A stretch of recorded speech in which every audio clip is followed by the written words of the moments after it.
before we dive into the next exciting story, drop a comment below and let me know, what time is it where you're watching from? I'm curious to see where everyone's tuning in from around the world. I never thought a national park could change the way I look at the world. But after what happened in Yosemite, I don't see forests the same way anymore. I don't sleep the same. I don't trust silence like I used to. My name's Tyler Mays.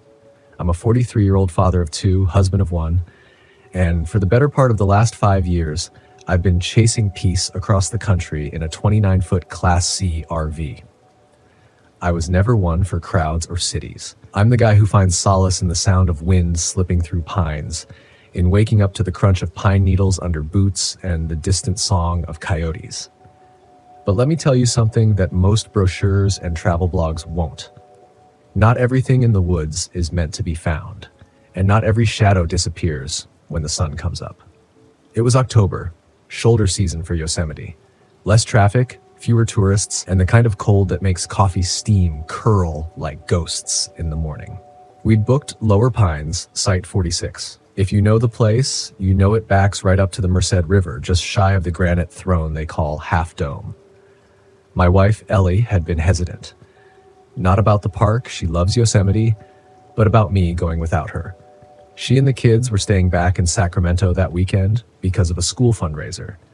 I promised her it was just a quick solo trip to clear my head, to unplug. I should have listened to that hesitation in her voice. I should have felt the chill that wasn't in the air, but in her words. I pulled into the site late afternoon. The sky was bleeding orange behind the black crowns of the trees. I parked the RV, leveled it, stepped out to breathe in what I thought would be 2 nights of solitude and reflection. It didn't take long before I noticed something was off. Subtle things. Too subtle for most people to pick up, but not me. I've camped across Utah, Oregon, Arizona, you name it. I know how the woods are supposed to feel, but Yosemite that week felt like something holding its breath. The first night was cold but quiet. I sat by the fire with a blanket around my shoulders, listening to the river. There weren't many campers around, a few tents scattered near the front, and one large fifth wheel parked 3 spots down. I waved when I saw someone come out of it, older guy, beard, the type that looks like he belongs to the mountain, but he didn't wave back, just stared. Eyes too dark, too still, like he'd forgotten what people were. Around midnight, I woke up. Not because of a sound, but the absence of one. It was as if everything had stopped. No river, no wind, no insects, just dead stillness that felt wrong. I sat up in bed and checked the window. Fog had rolled in heavy. I couldn't even see the picnic table 10 feet away. Then I noticed something strange. There were fresh prints by the fire pit, barefoot, deep, wide, like someone had been pacing. I told myself it was nothing, probably kids from a nearby site messing around, but I still locked the door and closed the shades. The next morning, I found scratches on the RV's side door. Long, deliberate, not claw marks, fingernails, 4 of them, deep enough to strip paint. I checked around, called out, walked the perimeter of the campground. No one admitted to anything. The bearded guy in the fifth wheel just stared again when I asked. Didn't say a word, not even a nod. I should have left right then. I should have packed up and driven the 6 hours home. But pride's a stupid thing when you think you're braver than the silence. Later that afternoon, I took a trail up toward Mirror Lake. I needed to clear my head, think rationally. It's hard to explain, but as I walked deeper into the woods, the trees began to close in. Not physically, but emotionally, like I wasn't welcome anymore, like I was walking into a conversation that had been going on long before I arrived, and every branch was listening. That's when I saw her. A woman, about 60 yards up the trail. Pale, still. She wasn't walking, just standing between 2 trees. I waved, but she didn't move. I called out, and she didn't flinch. No backpack, no gear. Just a long, faded dress that looked out of place, like she'd wandered out of another century. I turned to grab my phone to snap a picture. Stupid, I know, but when I looked back up, she was gone. Just gone. That night was worse. Around 1:30 a.m., something started tapping on the side of the RV. Light at first, like fingers, then harder, rhythmic, persistent. I sat up in the bunk and listened. It moved, tap, tap, tap along the windows, like someone circling. I grabbed the flashlight and yanked the shade. No one. But on the glass, there were handprints, smudged, long fingers. One of them had blood near the tip, like it had split a nail from knocking too hard. I didn't sleep after that. I sat there in the dark, flashlight in one hand, bear spray in the other, every muscle locked and buzzing with adrenaline. But even in all that terror, what hit me hardest was the sense of being watched. Not hunted, observed. Like whatever it was didn't want to hurt me. It wanted to know me, understand what I feared most.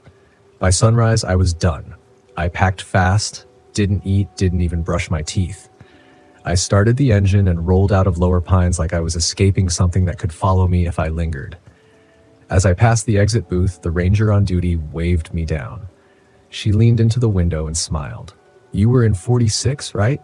I nodded. "Funny.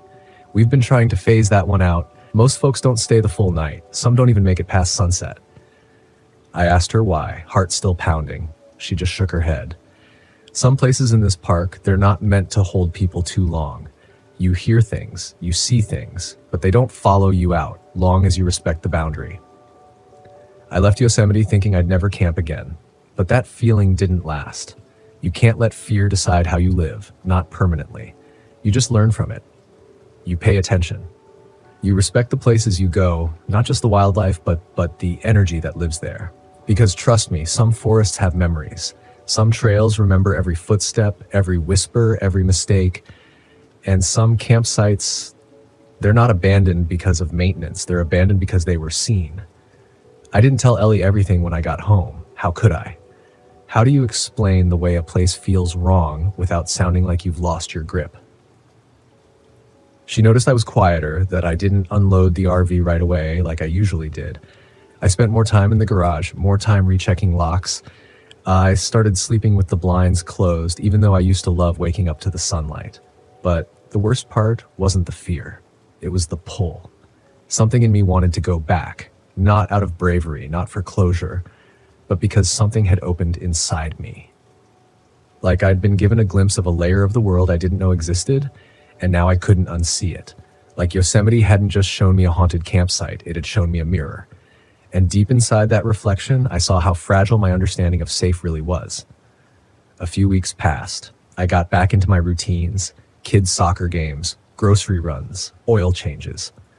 But something followed me, not physically, but mentally.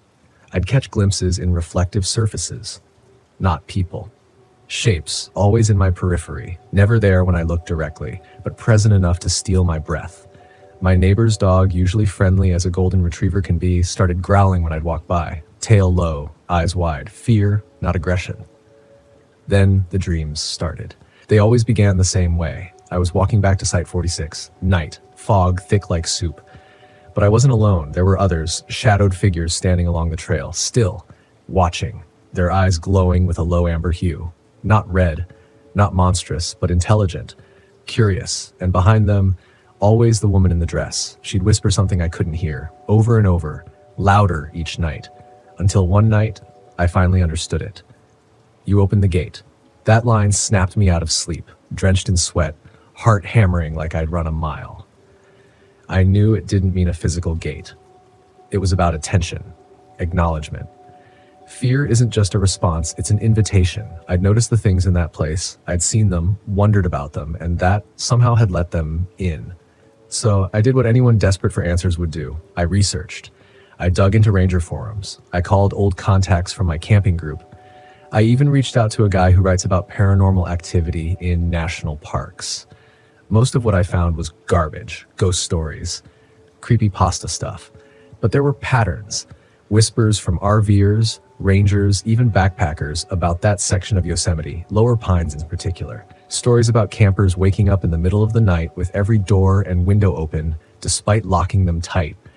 People seeing reflections of themselves outside the trailer while they were inside.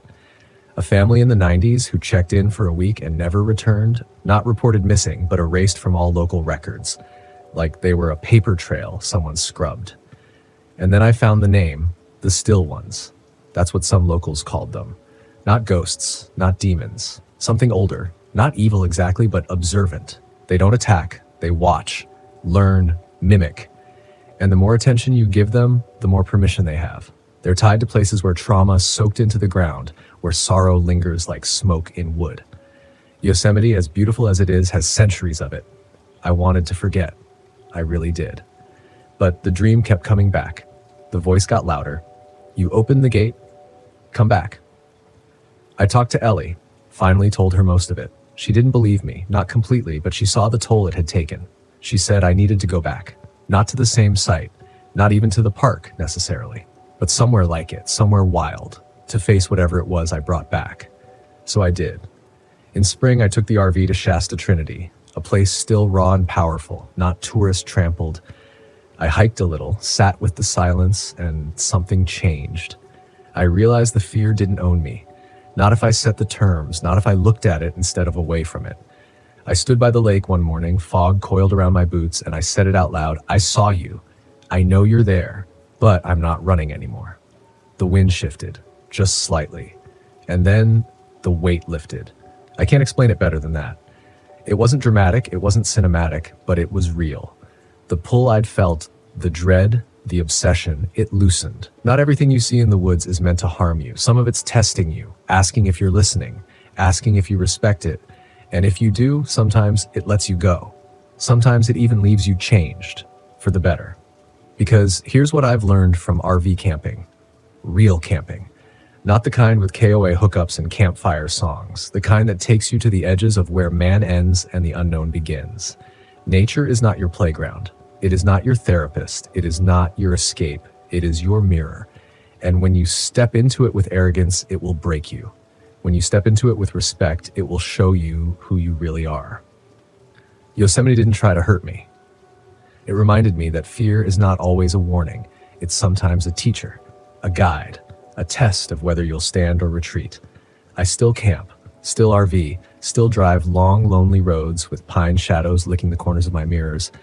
But I listen better now. I notice things I never did before. Changes in the wind, echoes that shouldn't bounce back. I double-check my sight before I settle. I greet the space quietly, like I'm entering someone's home. Because I am. And most importantly, I never camp alone anymore. Because the truth is, when you're out there, beneath stars that don't care who you are, surrounded by trees that have stood longer than this country's been a country, you realize something humbling and terrifying and beautiful all at once. You are small. You are not the master of the wild just because you parked an RV on a patch of gravel. You are a guest. And sometimes, you're not the only one camping there. What happened to me in Yosemite didn't end with screams or blood. It ended with silence, with staring into a dark window and realizing the reflection looking back wasn't mine. It ended with the understanding that this land is old, older than stories, older than names. And in places where grief and fear have soaked deep into the roots and soil, the land remembers. The shadows remember. And if you're not careful, they'll remember you. But that's not something, it's something to honor. Because fear, real, bone-deep, gut-turning fear is not the enemy. Fear is a flare in the dark, a reminder that you are alive, that the edge is closer than you thought, and that every step forward is a decision to keep going anyway. So if you're heading out there, whether it's Yosemite or the Redwoods, the Smoky Mountains, or a little clearing outside Flagstaff, listen, be still, be respectful, and above all else, pay attention. Because the wild doesn't need your fear, but it will absolutely test your respect. And in that test, you'll find out who you really are. Not when the campfire's crackling and the coffee's warm, but when the silence is watching, and all you've got between you and the unknown is the strength to keep breathing and the will to stay awake. My name is Camden Scott, and in 2023, I took my RV out to the remote stretches of the Yukon Territory in Canada. Being cooped up in an office for years had me yearning for some real adventure and fresh air. I figured a solo trip into the wilderness would be just the ticket to reset my mind. I had always been an outdoor enthusiast, but life's responsibilities kept pushing my plans further down the line. Finally, I decided enough was enough.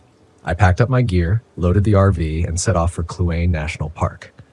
The idea of vast landscapes and untouched nature was too alluring to resist. The drive up was uneventful, filled with the usual mix of truckers and fellow travelers. I made a stop in a small town called Haines Junction to stock up on supplies. The locals were friendly, but gave me that look. You know, the one that says, "You're not from around here, are you?" One old-timer at the general store chuckled when I told him where I was headed. "Watch out for the gold," he said with a grin. "Gold?" I replied, raising an eyebrow. "Folks around here get crazy when it comes to gold," he added before shuffling away. I shrugged it off, assuming it was just local humor that went over my city slicker head. With my RV loaded, I continued toward the park. The scenery became more breathtaking with each mile, the kind of beauty that makes you forget about emails and deadlines. I found a secluded spot near a crystal-clear lake, surrounded by towering mountains. Setting up camp, I felt a sense of peace wash over me. I spent the day hiking and snapping photos, marveling at how untouched everything felt. That evening, I built a small fire and settled in with a book. The silence was profound, only broken by the occasional rustling of leaves or distant animal calls. As night fell, the temperature dropped significantly. I retreated into the RV, thankful for the small heater I had installed. Just as I was about to drift off, I heard a faint noise outside, like metal clinking. Probably just settling sounds, I told myself. But then it happened again, louder this time. Curiosity got the better of me. I grabbed a flashlight and stepped outside. The cold air hit me instantly, my breath forming small clouds. Scanning the area, I saw nothing unusual. The RV stood alone under the starlit sky, and the forest edge was shrouded in darkness. "Must be hearing things," I muttered, turning to go back inside. That's when I noticed footprints near the back of the RV, fresh ones that weren't mine. They led toward the woods and disappeared among the trees. A chill ran down my spine, and not just from the cold. I decided it was best to lock up and stay inside for the night. The next morning, sunlight filtered through the windows, and the uneasy feeling from the night before seemed almost silly. I convinced myself it was probably a hunter or another camper passing by. After breakfast, I decided to explore a nearby trail that promised stunning views. About an hour into the hike, I stumbled upon something that made me stop in my tracks. A rusty pickaxe leaning against a tree with a worn leather bag beside it. Curiosity piqued, I approached and nudged the bag with my foot. Out spilled a collection of old mining tools and a small glass vial filled with gold flakes. "Well, would you look at that?" I said aloud. Maybe the old-timer wasn't joking after all. I considered taking the vial, but thought better of it. The last thing I needed was to get involved in someone else's business.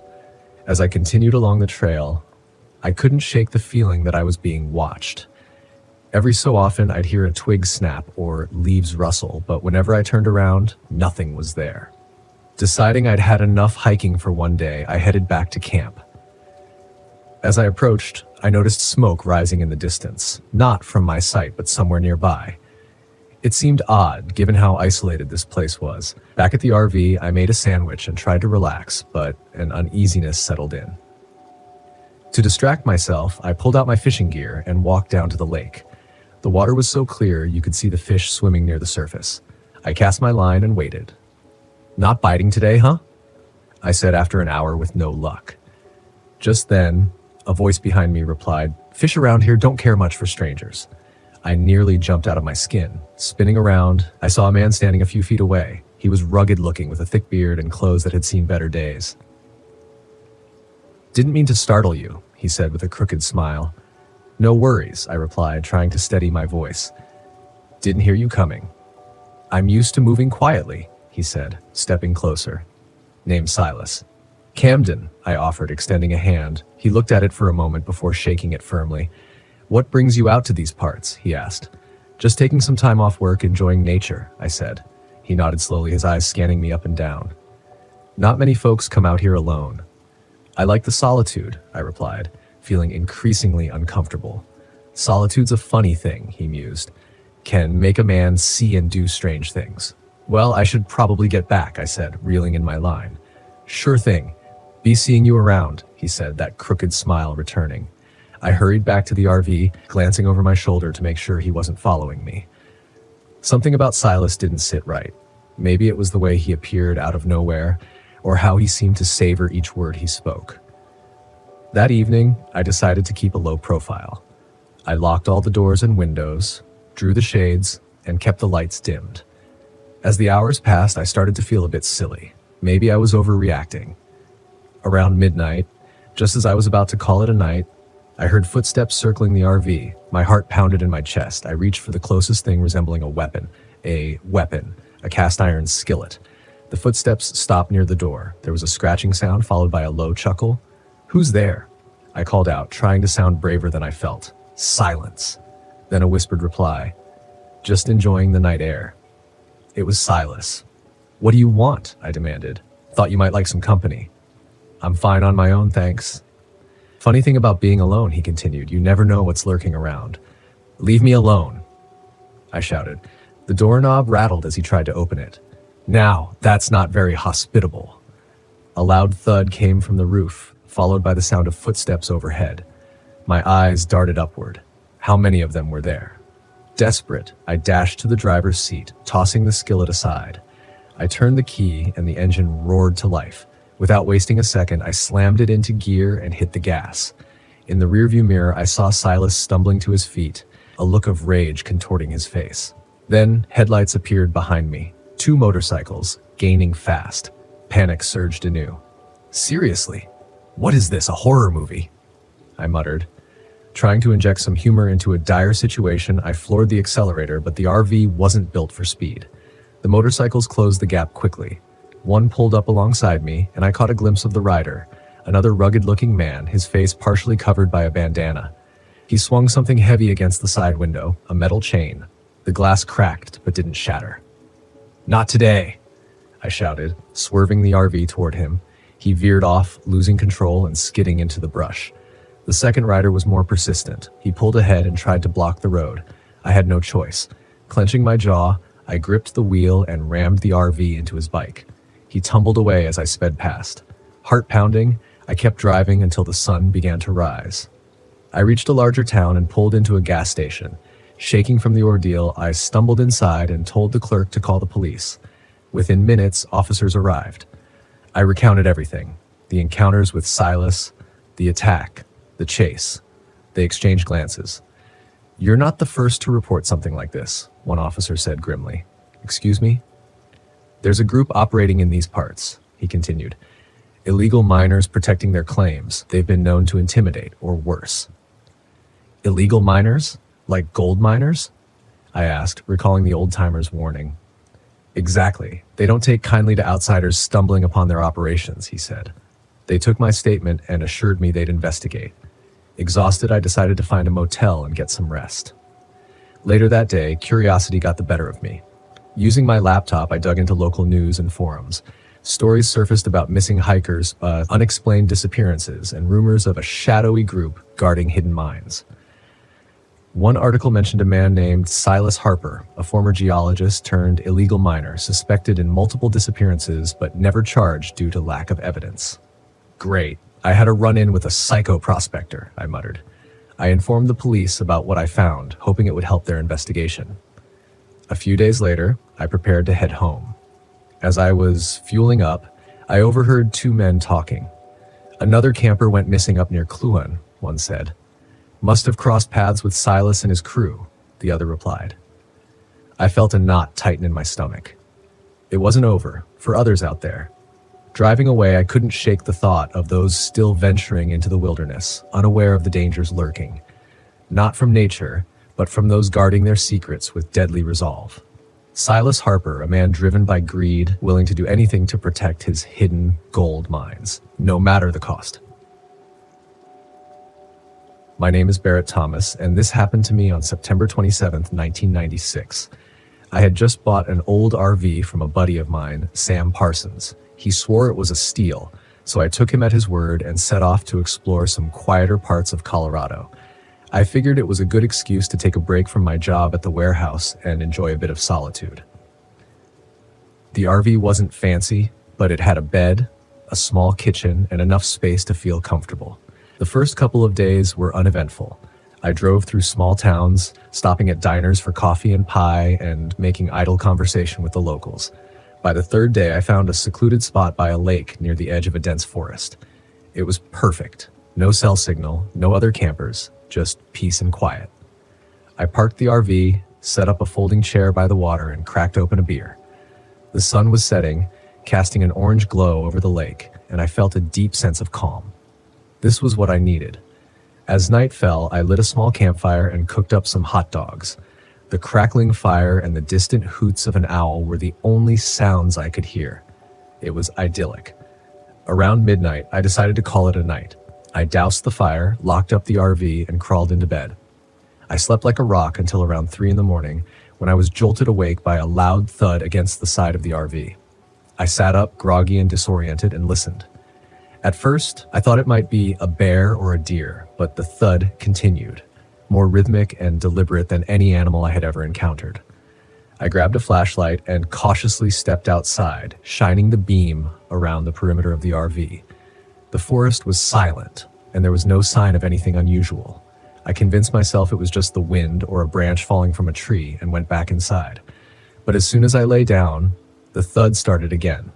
This time, accompanied by a scraping sound, like nails on metal. Heart pounding, I searched the RV for something to defend myself with and settled on a rusty old tire iron I found under the sink. I stepped outside again, circling the RV with the flashlight in one hand and the tire iron in the other.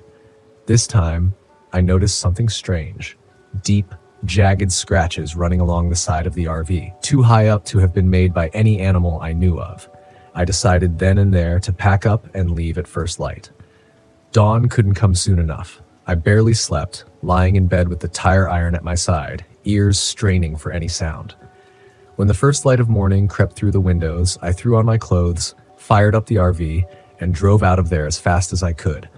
I told myself it was just my imagination, that I'd been alone too long and was jumping at shadows. I drove for hours, trying to shake off the eerie feeling that had settled over me. By afternoon, I found a small gas station and pulled in to refuel. The attendant, a wiry old man with a sun-weathered face, noticed the scratches on the RV and asked what had happened. I shrugged and told him it was probably a bear. He gave me a long, hard look. "Bears don't make scratches like that," he said, "and they don't knock." I laughed it off, but his words stuck with me. I decided to head to the nearest town and get a proper mechanic to look at the RV. I figured it wouldn't hurt to have someone else check it out. Maybe they'd see something I missed. The town of Red Cliff was small but charming. I found a mechanic, Hank, who agreed to take a look at the RV. As he inspected the scratches, his brow furrowed. "These aren't from any animal I know," he said, "and I've been out here my whole life. Looks like something tried to get in." "What do you mean, tried to get in?" I asked. Hank straightened up and looked at me. "I mean, whatever did this wasn't just messing around, it was trying to get inside." I felt a chill run down my spine. I thanked Hank, paid him for his time, and decided to stay at a motel for the night. I needed a shower and a good night's sleep that didn't involve being woken up by mysterious noises. The motel was old but clean, and the woman at the front desk was friendly. I asked her if there were any strange stories or local legends about the area, half joking, but she shook her head. "Nothing like that around here," she said. "It's usually pretty quiet." That night, I slept soundly in the motel bed, but I couldn't shake the feeling of being watched. The next morning, I decided to cut my trip short and head back home. As I drove, I kept glancing in the rearview mirror, half expecting to see something following me. I made it home without incident and parked the RV in my driveway. For a while, life returned to normal. I went back to work, met up with friends, and tried to forget about the strange encounter. But every so often, I'd catch myself staring at the scratches on the RV, wondering what had really happened. A few weeks later, I ran into Sam at a bar. He asked me how the RV trip had gone, and I told him about the scratches and the noises. He listened, his expression growing more serious with each detail. "I probably should have mentioned this earlier," he said, lowering his voice, "but when I had that RV, something similar happened to me. I just thought I was imagining things." "What do you mean?" I asked, my heart sinking. Sam sighed. "One night, I heard banging on the RV. Scratches appeared the next morning, just like yours." I didn't think much of it, but now I felt a knot tighten in my stomach. "What do you think it is?" I asked. Sam shook his head. "I don't know, but whatever it is, it's not just an animal." We sat in silence for a while, nursing our beers. Eventually, we changed the subject, but the unease lingered. A few days later, I got a call from Hank, the mechanic. He sounded rattled. "Barrett, I think you should see this. Can you come by the shop?" When I arrived, Hank led me to the back of the shop where the RV was parked. He pointed to a section of the scratches I hadn't noticed before. Embedded in the metal were small, sharp pieces of what looked like bone or claw. "I sent these to a buddy of mine who was a biologist," Hank said. "He couldn't identify them, said they're like nothing he's ever seen." I stared at the fragments, feeling a growing sense of dread. "What does that mean?" I asked. Hank shrugged. "I don't know, but it means whatever did this isn't from around here." I thanked Hank and drove home, my mind racing. Over the next few weeks, I became more paranoid. Every creak of the house, every rustle outside made me jump. I even bought a shotgun and kept it by my bed, just in case. Then one night, the noises started again. This time, it was coming from outside my house. I grabbed the shotgun and peered out the window, but saw nothing. The noises continued, louder and more insistent. I stepped outside, shotgun at the ready, and circled the house. In the dim light, I saw movement near the RV. I raised the shotgun, my heart pounding. Slowly, I approached. My flashlight beam cut through the darkness. As I rounded the corner, I saw it, a hunched, shadowy figure clawing at the side of the RV. My breath caught in my throat. The creature was unlike anything I'd ever seen. It had long, bony limbs, and its eyes glowed a sickly yellow in the flashlight's beam. It turned toward me, its face twisted in a grotesque snarl. For a moment, we just stared at each other, and then it lunged. I fired the shotgun, the blast echoing through the night. The creature recoiled, letting out a piercing screech. I fired again, and it stumbled back, disappearing into the trees. My hands were shaking, and I could barely breathe. I ran inside, locking the doors and windows, and called the police. By the time they arrived, the creature was long gone. They searched the area, but found nothing. The only evidence was the fresh scratches on the RV and the shotgun shell casings on the ground. They took my statement, but didn't seem convinced. I couldn't blame them. If I hadn't seen it myself, I wouldn't have believed it either. Over the next few days, I tried to go about my life, but I couldn't shake the feeling of being watched. I talked to Sam, and he suggested we get rid of the RV. Maybe it was attracting whatever that thing was. Reluctantly, I agreed. We drove it out to a junkyard and left it there, hoping it would be the end of our troubles. For a while, it seemed to work. The noises stopped, and the scratches didn't reappear. But the sense of unease never really left. Every so often, I'd catch a glimpse of something out of the corner of my eye or hear a faint scratching in the night. I moved to a new house, far away from the old one, hoping for a fresh start. But some nights I still wake up to the sound of scratching, and I wonder if it's out there, looking for me. I've never seen it again, but I have a name for it now, a name that fits the fear it brings, the haggard. So that's my story. I don't expect you to believe it, but it happened, and if you ever hear scratching in the night, take my advice. Don't ignore it. It wasn't my first job, and it sure as hell wasn't supposed to be my last, but something about that night didn't sit right from the beginning. Maybe it was the silence on the dispatch call, or the way the wind howled across the San Rafael desert as if it knew something I didn't. I should have listened to that instinct, the one that makes your gut twist and your hands clench the steering wheel tighter than usual. But when the money's right, sometimes you take a job you wouldn't otherwise. The rig hummed beneath me as I barreled down I-70, heading west. The sky was bruised with the last light of day, purple streaks fading into a storm building on the horizon. I had a long way to go and no time to waste. They said the cargo was sensitive, needed to be kept at exactly 20 degrees, and if I messed up, there'd be hell to pay. That wasn't what bothered me, though. What bothered me was not knowing what the hell I was hauling. When they don't tell you what's in the trailer, it's never good. My name's Roy Mallister, bones to the few truckers who still know me on the road. 45 years old, and I've spent the last 20 behind the wheel. The road used to be a kind of escape for me, a way to outrun the things I didn't want to face. But that was before Carol passed, before I let everything else fall apart, including my relationship with my daughter, Emily. Haven't talked to her in years, and I don't think about it much anymore. I'm good at avoiding things like that. But tonight, something felt different. The desert stretched out endlessly on either side of me, just red rock and dry air as far as the eye could see. I hadn't seen another car in miles, which was fine by me. The last thing I needed was distractions. That is, until the dashboard flashed red and the trailer's cooling unit flickered for the first time. I muttered a curse, pulling the rig over onto the shoulder. I cut the engine, grabbed my flashlight, and climbed out into the gathering dusk. The wind hit me hard, dust swirling around my boots as I made my way to the back of the trailer. I could hear the cooling unit working and stuttering like it was trying to fight off some kind of malfunction. Fumbling with the latch, I yanked open the back door and was greeted with a gust of frigid air. It smelled wrong in there, like cold metal and something decayed, the kind of smell that sticks in your nose and won't leave.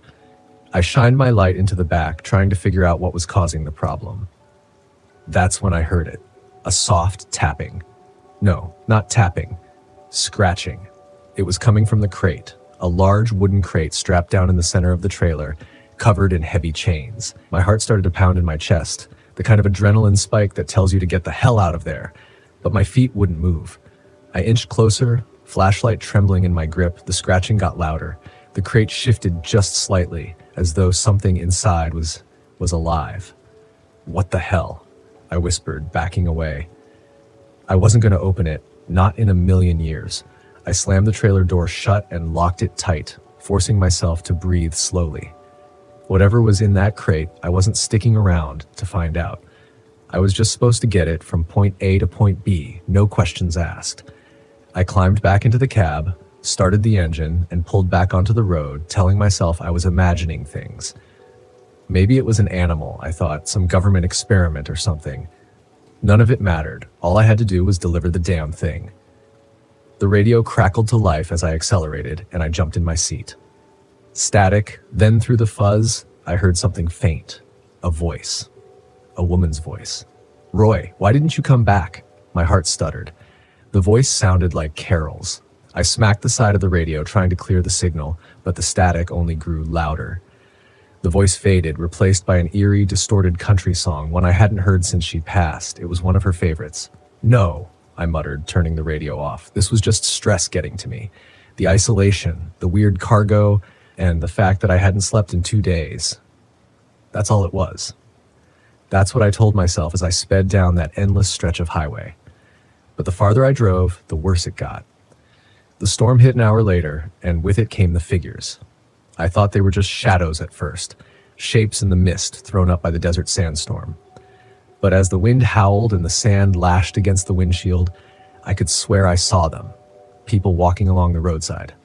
No, not people. Ghosts. Old men in trucker caps, women in long, flowing dresses, their faces pale and hollow, their eyes dark as the night. I gripped the wheel tighter, trying not to look. If I didn't look, they weren't real. That's how it works, right? I blinked hard, forcing my eyes back on the road, but I couldn't shake the feeling that something was watching me, following me. The trailer lurched hard, like something had slammed into the back of it. "What the hell?" I shouted, swerving the rig as I fought for control. My headlights cut through the dust, illuminating the desolate highway, but there was nothing there.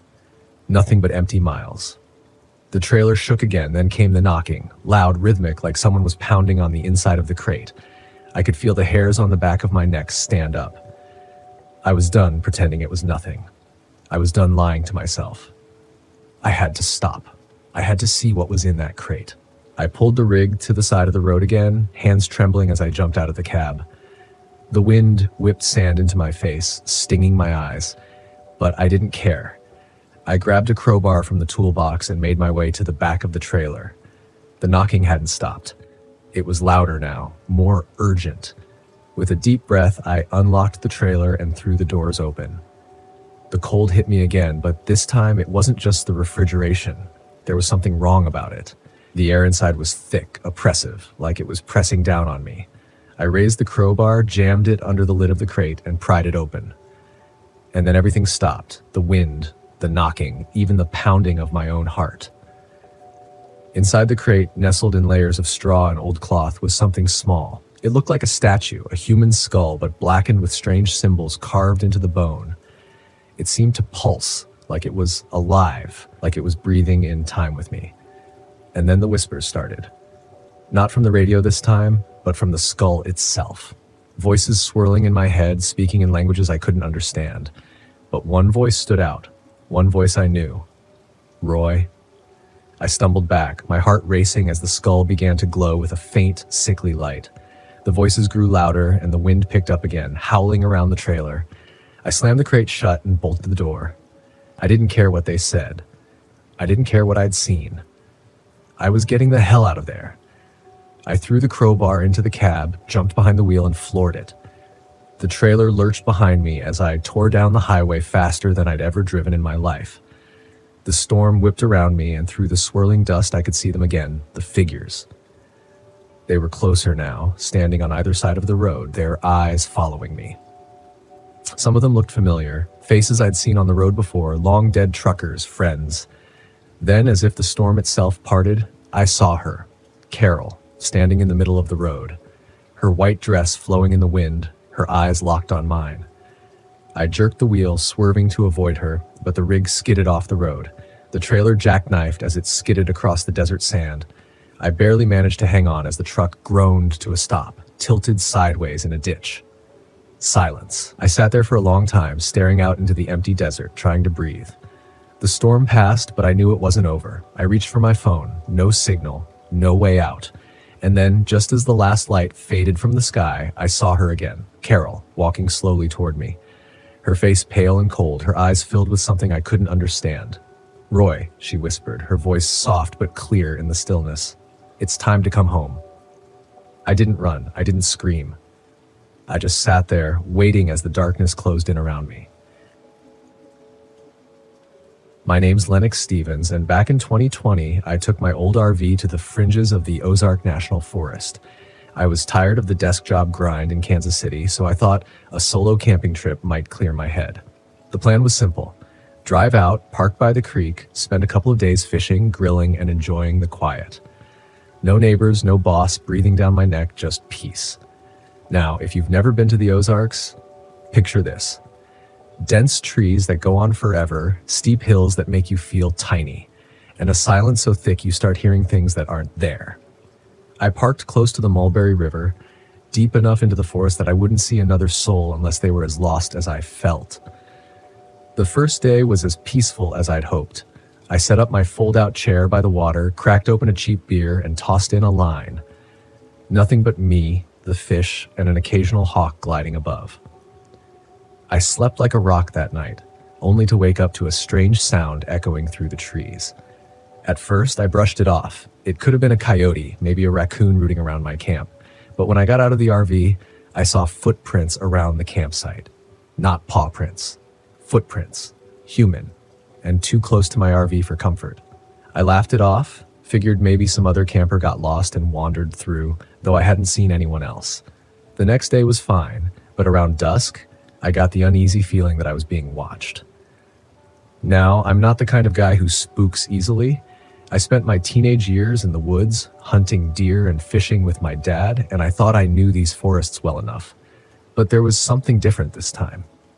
You could say the silence felt heavier, as if the trees were listening. Later that night, I heard it again, rustling near the RV.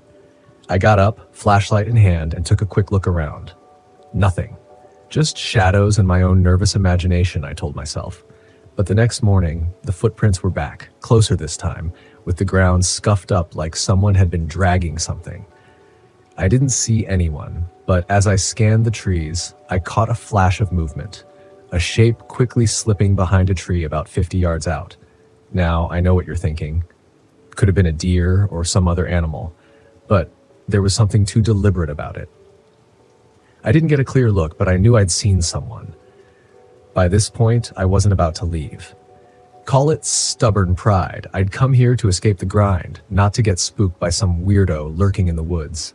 I kept my pocket knife on me and decided I'd keep watch that night, just to settle my nerves. That evening, around midnight, I heard the unmistakable crunch of footsteps. Someone was walking through the underbrush, deliberately slow, like they were trying to make as little noise as possible.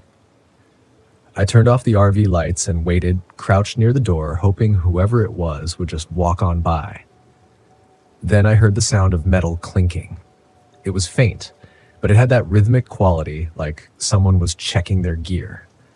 I'll admit, my heart was racing at this point.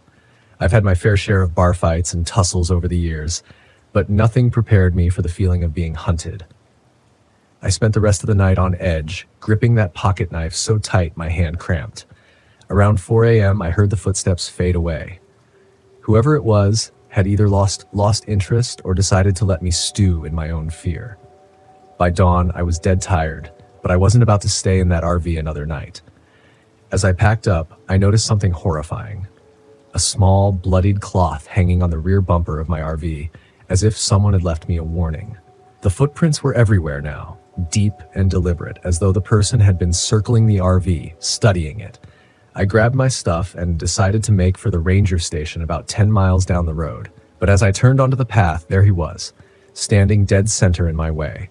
He was tall, with wiry arms and a weathered face that looked like it hadn't seen a smile in decades. In his hands, he held an old, rusty axe that looked like it had been used on more than just trees. Without a word, he started toward me, swinging that axe back and forth in a slow, almost taunting rhythm. I yelled at him to back off, trying to sound braver than I felt, but he just kept coming, his face blank, like he wasn't even seeing me. I don't know what possessed me, but I bolted back to the RV, slamming the door shut and locking it, as if that flimsy door would keep him out. He started hammering on the side of the RV, each hit sending shudders through the frame. I managed to grab a signal on my cell, just long enough to call for help, but all they could make out was the frantic tone in my voice before the line cut out. The banging stopped. I thought maybe he'd given up, but when I peered out the window, I saw him crouched by the creek, washing something in the water. The sun was coming up, casting an eerie light over the forest, and I could finally see what he'd been carrying. A blood-stained shirt. That shirt looked familiar, and my stomach dropped when I recognized it as belonging to one of the hikers I had seen posted as missing at the ranger station. He stood up, holding that shirt like a trophy, and gave me a look that told me he knew exactly what he was doing, terrorizing me, making sure I understood that he was in control. I knew I couldn't stay there. I turned on the RV, flooring it down the narrow forest road, trying to put as much distance between us as possible. I got to the ranger station, my knuckles white from gripping the wheel. I blurted out the story, barely making sense, and they called the local sheriff. I told them about the man, the axe, and the bloody shirt. They took me seriously, but there was this look in their eyes, like they'd seen this before. One of the rangers pulled me aside and said, "You're not the first to run into him. We call him Old Todd, used to work in these parts years back. They say he snapped after losing his family, started blaming hikers for bringing bad luck." I was too shaken to ask questions. The sheriff led a search party back to my campsite, but by the time they arrived, the site was empty. Just a few bloodstains by the creek and the impression of heavy boots in the mud. They found the shirt I'd seen him washing, tied to a tree, as if it were some twisted kind of offering. The sheriff shook his head, muttering something about how Old Todd was like a ghost. He'd appeared just long enough to scare the life out of folks before vanishing into the trees. They said he'd lived out there so long he knew the land better than any of them, slipping away whenever they got too close. They asked if I wanted to press charges, but what good would that do? You can't jail a man you can't catch. I didn't believe in ghosts, UFOs, or anything supernatural. I spent most of my career chasing down so-called paranormal phenomena and explaining them with cold hard facts. That was my job, turning superstition into science, myths into measurable data. The Brown Mountain Lights? They were just another mystery, waiting for a rational explanation. That's what I told myself as I drove my RV up the winding roads of Pisgah National Forest. The thick trees closed in on either side, the air was crisp, and autumn leaves scattered across the path. There was a quiet stillness that made the world feel far away. I should have felt calm, excited even, but as the sun began to sink behind the distant ridges, leaving the forest bathed in shadow, I felt something else. Tension. Shaking it off, I parked the RV at the remote campsite I'd scouted. This was supposed to be a solo trip. A few days to get up close and personal with the Brown Mountain Lights. interview locals, take readings, and prove once and for all that the lights were nothing more than atmospheric conditions or optical illusions. I had all the gear I'd need: high-resolution cameras, thermal scanners, EMF detectors, the works. I wasn't expecting to find anything supernatural. Just an anomaly, and anomalies had explanations. But the moment I stepped out of the RV, a chill ran through me. The trees rustled softly, as if whispering some secret I wasn't meant to hear. "Focus," I muttered to myself, dragging my gear out and setting up the cameras, angling them toward Brown Mountain Ridge. I had a perfect view of the ridge from my campsite, miles away but clear in the distance. That's where the lights were supposed to appear. By the time I was fully settled in, I was sitting outside the RV, bundled in a jacket, sipping coffee and staring out into the dark, waiting. The forest was eerily silent. No birds, no wind, nothing. Just stillness. Then, around midnight, I saw them. At first they were faint, flickering, small orbs of light hovering just above the ridge. I squinted, adjusting the focus on my binoculars. There they were. Three lights bobbing in the air like they were floating on an invisible current. I grabbed my camera, flipping the switch to start recording, but nothing happened. The lens stayed black. The screen, dead. "What the hell?" I muttered, fiddling with the buttons. Fully charged and brand new, the camera shouldn't have malfunctioned. I checked the battery, clicked it back into place, and tried again. Still nothing. Frustration surged through me. This was exactly what I'd come here for, the lights right there in front of me, and I couldn't even capture them. I stood up, grabbing my thermal scanner, but when I flipped it on, the screen flickered, then went dark. "Come on," I whispered, trying to stay calm. The gear wasn't cheap, and none of it should have been failing, but it was, piece by piece. The lights danced on the ridge, growing brighter, closer. My heart raced. I wasn't scared, I told myself. I was just annoyed. The logical part of my brain struggled to make sense of it. Maybe the electronics were glitching because of interference, some kind of electromagnetic field or something. I took a deep breath, trying to settle my nerves. But the lights, those strange pulsing orbs, kept moving, almost as if they were drifting toward me. The air turned cold. So cold that I could see my breath misting in front of my face. A thin layer of frost started forming on the ground, on the RV windows, on my gear. I pulled my jacket tighter around me, my hands beginning to stiffen in the chill. It didn't make sense. The weather forecast had called for a cool night, but nothing like this. I checked my phone's temperature app. 30 degrees Fahrenheit? Impossible. I glanced at my surroundings, feeling the silence close in around me. Then I noticed the lights were no longer on the ridge. They were much closer now, floating just above the treetops, flickering like distant fireflies, but larger, too large. I watched, heart pounding, as they bobbed and weaved. Their glow cast long shadows on the ground. I pulled out my phone to take a video. The screen flashed, then went black. It wouldn't turn on. Frustration boiled over. I slammed the phone down on the camping table. It bounced. I stood there, fists clenched, trying to keep my cool.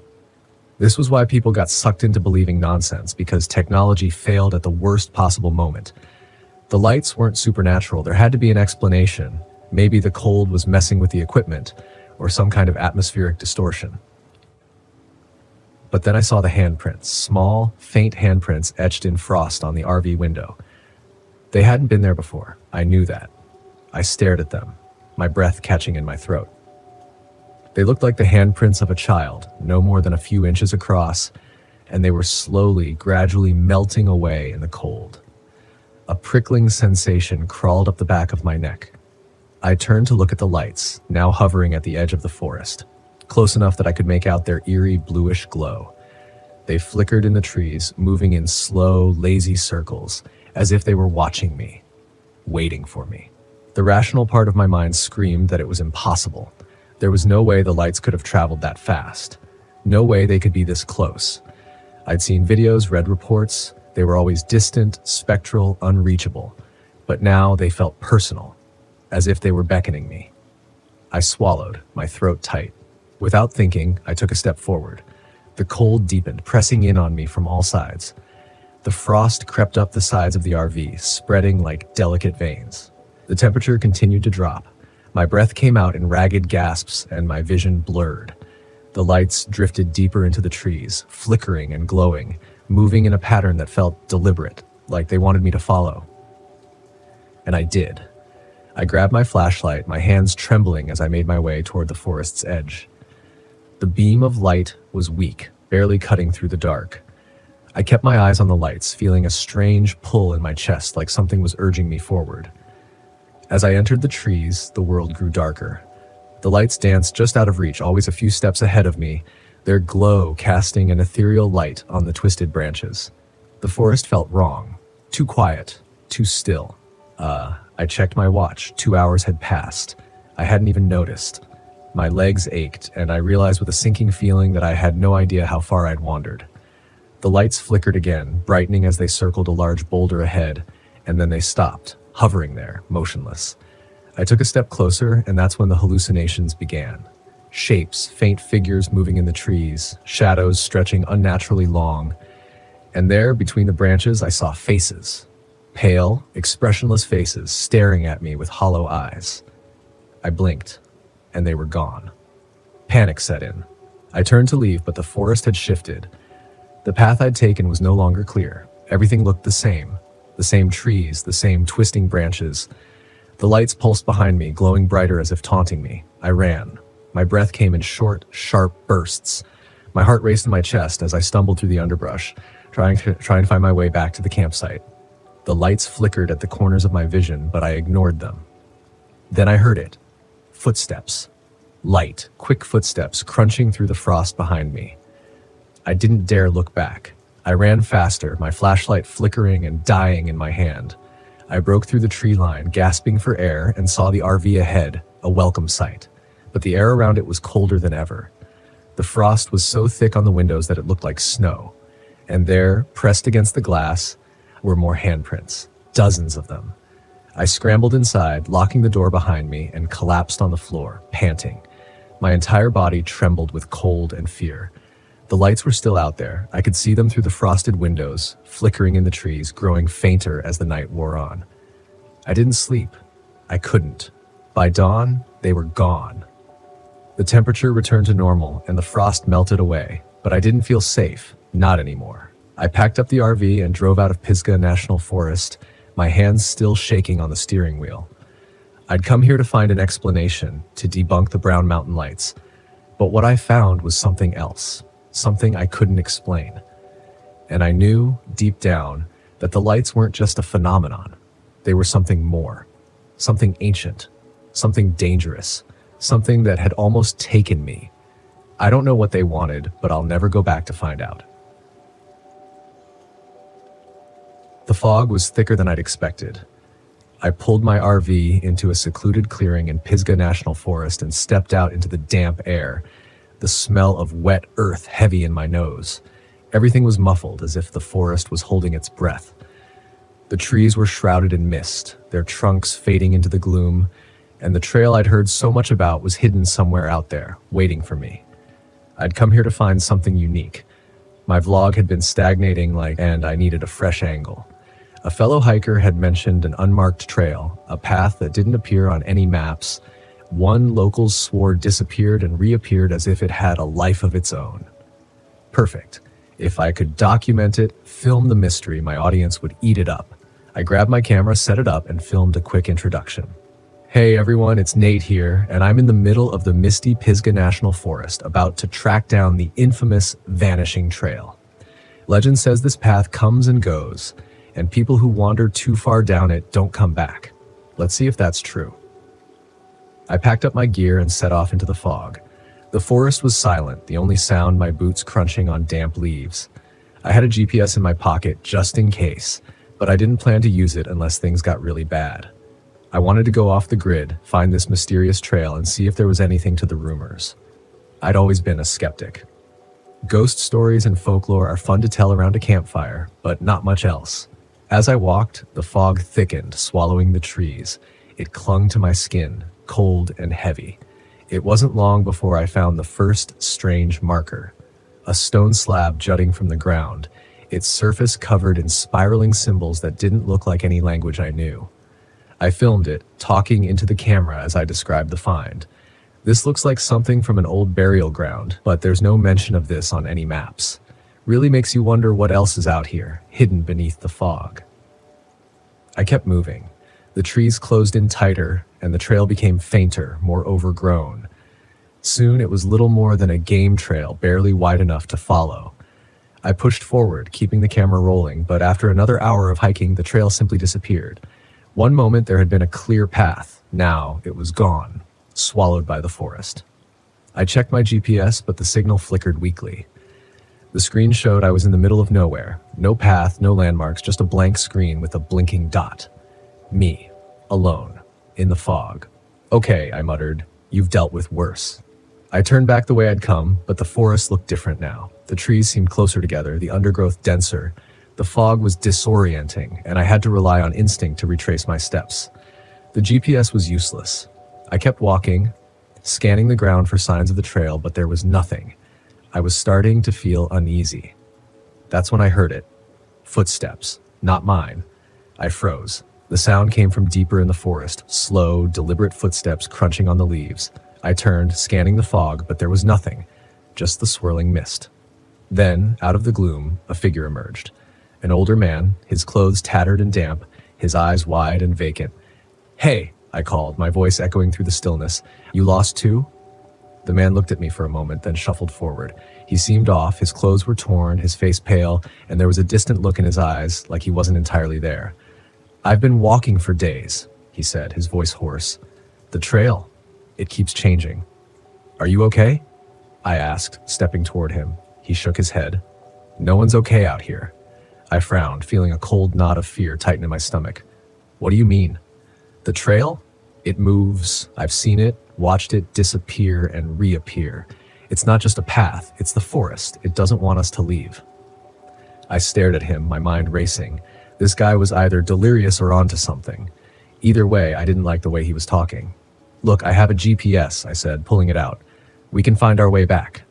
The man glanced at the GPS, then back at me. "It won't help. The forest is messing with it." I didn't believe him. I couldn't. I was a rational guy, and this was just a forest. I'd get us back to my RV, get this guy some help, and be done with it. But as we walked, things got stranger. The mist thickened, wrapping around the trees like a living thing. The forest seemed to shift with every step. What had been an open path a moment ago would be choked with brambles. When I looked back, trees seemed to loom closer, twisting into unfamiliar shapes. The man, whose name I learned was Eli, grew more agitated with every passing minute. "It's watching us," he muttered. "It knows we're here." "Who's watching?"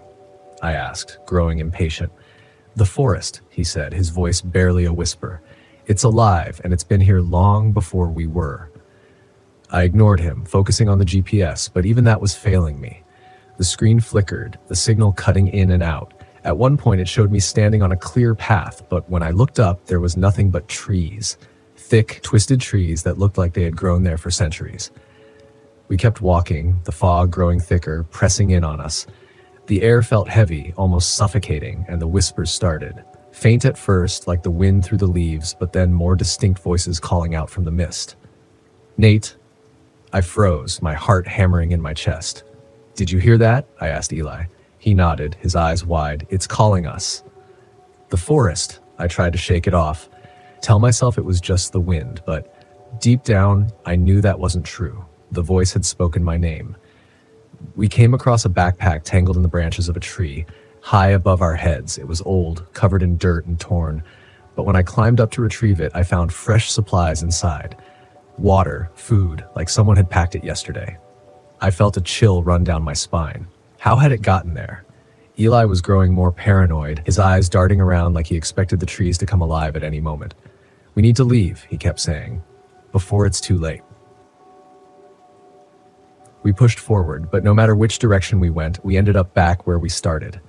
The fog seemed to pulse with an unnatural energy. The whispers grew louder. Then, without warning, Eli was gone. I turned around and he was just gone. The forest had swallowed him whole without a sound. I called out his name, but there was no response, only the dense mist pressing in on me. Panic set in. I was alone, lost in a forest that didn't want me to leave. The GPS was useless, and my camera was flickering, showing distorted footage of things I hadn't seen. Shadows moving in the trees, figures lurking just out of sight. I started running, my breath coming in sharp gasps.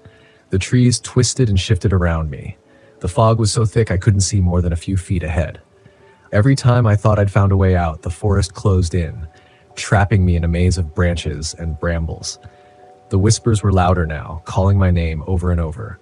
My camera caught glimpses of movement, dark figures moving through the mist, vanishing before I could focus on them. I didn't know what was real anymore. The forest seemed to warp around me, bending reality to its will. Then, just as suddenly as it had begun, the fog broke. I stumbled out of the trees and found myself back at my RV. The mist lingered at the edge of the forest, but it didn't follow. I didn't wait. I grabbed my keys, threw my gear into the RV, and drove, my hands shaking on the wheel. I didn't stop until I was miles away, the forest a distant memory in the rearview mirror. Back home, I reviewed the footage. I expected to see the horror I'd witnessed, the proof of the vanishing trail and the strange, shifting forest. But the video showed nothing. The trail looked normal, the mist wasn't as thick, and Eli wasn't in the footage at all. It was like he'd never existed. I tried to tell myself it had been a bad trip, that my mind had played tricks on me. But deep down, I knew the truth. The forest had let me leave, but it hadn't forgotten me, and I had a feeling it was waiting somewhere in the mist for me to return. My name is Jensen Walker, and back in 2017, I took my RV up to Wrangell St. Elias National Park in Alaska. I figured a solo trip into the wild would be the perfect antidote to my cubicle-induced claustrophobia. Plus, after burning yet another batch of spaghetti at home, I thought maybe the wilderness would help me find my inner Bear Grylls, or at least teach me how not to set off the smoke alarm. I arrived at the park on a crisp August morning. The air was so fresh, it felt like nature's version of a deep breath. I parked my RV in a secluded spot near a glacial stream, thinking I'd found my own little slice of paradise. The only neighbors I had were towering pines and the occasional moose, who looked at me like I was the intruder, which, to be fair, I was. After setting up camp, I decided to explore the surroundings, armed with a map, a compass I pretended to know how to use, and a trail mix that was 90% chocolate. I ventured into the forest. The serenity was overwhelming. For once, the only notifications I heard were birds chirping and leaves rustling. It was a far cry from the constant ping of emails back home. About an hour into my hike, I stumbled upon a small, weathered cabin nestled between the trees. It looked abandoned, with ivy crawling up the sides and windows clouded by dust. Curiosity got the better of me. I thought, why not take a peek? After all, what's the worst that could happen? Famous last words, I know. The door creaked loudly as I pushed it open, revealing a single-room interior cluttered with old furniture and hunting gear. Animal traps, fishing rods, and a wall adorned with antlers suggested that whoever lived here was serious about off-the-grid living, or just had a very specific decorating style. On a dusty table lay a journal. The pages were filled with scribbled notes and sketches of the surrounding area. One entry caught my eye. August 12th, spotted another hiker today. Must be cautious. Can't let anyone find out. That was yesterday's date. A chill settled in my gut. Maybe the cabin wasn't as abandoned as it seemed. I decided it was best to head back to my RV. The sun was starting to dip behind the mountains, and I didn't want to navigate the forest in the dark. As I retraced my steps, I couldn't shake an uneasy feeling. Every snapped twig and rustling leaf set my nerves on edge. I told myself I was being paranoid, perhaps a side effect of too many late-night horror movies and bad campfire stories. Back at the campsite, I cooked dinner over the fire, a culinary masterpiece of canned beans and slightly burnt sausages. Gordon Ramsay would have a field day critiquing my cooking skills. It's so raw it might just get up and walk away. I imagined him shouting. I chuckled into the night, the sound echoing among the trees. To lighten the mood further, I started telling jokes to myself. Why don't scientists trust atoms? Because they make up everything. I laughed, appreciating my own terrible sense of humor. It was just me in the wilderness, and I was determined to enjoy every minute. Just as I was considering turning in for the night, I heard a noise, a faint rustling coming from the edge of the clearing. Probably just an animal, I thought. Alaska is full of wildlife. Then I heard it again, louder this time, accompanied by the unmistakable crunch of footsteps on dry leaves. Human footsteps. "Who's there?" I called out, trying to sound more confident than I felt. Silence. I grabbed my flashlight and shone it toward the tree line. For a moment, I thought I saw a shadow dart between the trees. My heart began to race. Maybe it was another camper, or perhaps my mind was playing tricks on me. Deciding that sitting outside made me feel too exposed, I retreated into the RV and locked the door. I felt a bit silly for being spooked, but better safe than sorry. I settled into bed, convincing myself that a good night's sleep would put everything into perspective. I woke abruptly to a loud thud against the side of the RV. My pulse quickened. That was no falling branch. I listened intently, straining to hear any other sounds. Then came another thud. Harder this time, causing the RV to sway slightly. I quietly got out of bed and reached for the small kitchen knife I'd used earlier. Not exactly a weapon of choice, but better than nothing. I crept toward the window and peeked out, but the darkness revealed nothing. Suddenly, the RV's door handle jiggled. Someone was trying to get in. Panic surged through me. "Hey, who's out there?" I shouted, hoping to deter whoever it was. The jiggling stopped momentarily, only to resume more aggressively. I had to think fast. My phone had no signal, so calling for help was out of the question. Then I remembered the flare gun stowed away in a cabinet, a safety precaution I never thought I'd need. I grabbed it and positioned myself facing the door. "Leave now, or I'll shoot," I warned. The handle stopped moving. Silence enveloped the RV. Just when I thought it might be over, a heavy object slammed against the door, cracking the frame. I fired the flare gun at the door. The bright light illuminated the interior in a flash of red. The impact startled the intruder, and I heard footsteps retreating into the woods. Breathing heavily, I waited for any sign of return. Minutes passed like hours. When everything remained quiet, I dared to hope that it was over. Sleep was out of the question, so I sat vigil until dawn, clutching the kitchen knife with a white-knuckled grip. As the first light seeped through the windows, I decided to step outside and assess the damage. The door was splintered, hanging ajar from its hinges. On the ground lay a heavy piece of timber, likely used to batter the door. But what caught my attention was a symbol carved into the wood, a crude drawing of an eye with a slash through it. I snapped a photo with my phone, thinking it might be useful evidence. Just then I heard voices in the distance, multiple people talking and laughing. Relief washed over me. Other campers, perhaps? I headed toward the sound, hoping to find help. As I approached, I realized the voices were coming from a small group gathered around a makeshift campsite. They were an odd bunch, dressed in ragged clothes, their faces smudged with dirt. They fell silent as soon as they noticed me. "Morning," I said cautiously. "Did you folks happen to see anyone around here last night?" One of them, a tall man with a tangled beard, stepped forward. "No one but us out here," he replied, his gaze steady and unblinking. I noticed something unsettling. The same eye symbol from the timber was tattooed on his forearm. A knot tightened in my stomach. "Interesting tattoo," I remarked, trying to keep my tone light. He glanced at his arm. "It's more than a tattoo," he said. "Right. Well, if you see anyone suspicious, let me know. Someone tried to break into my RV last night."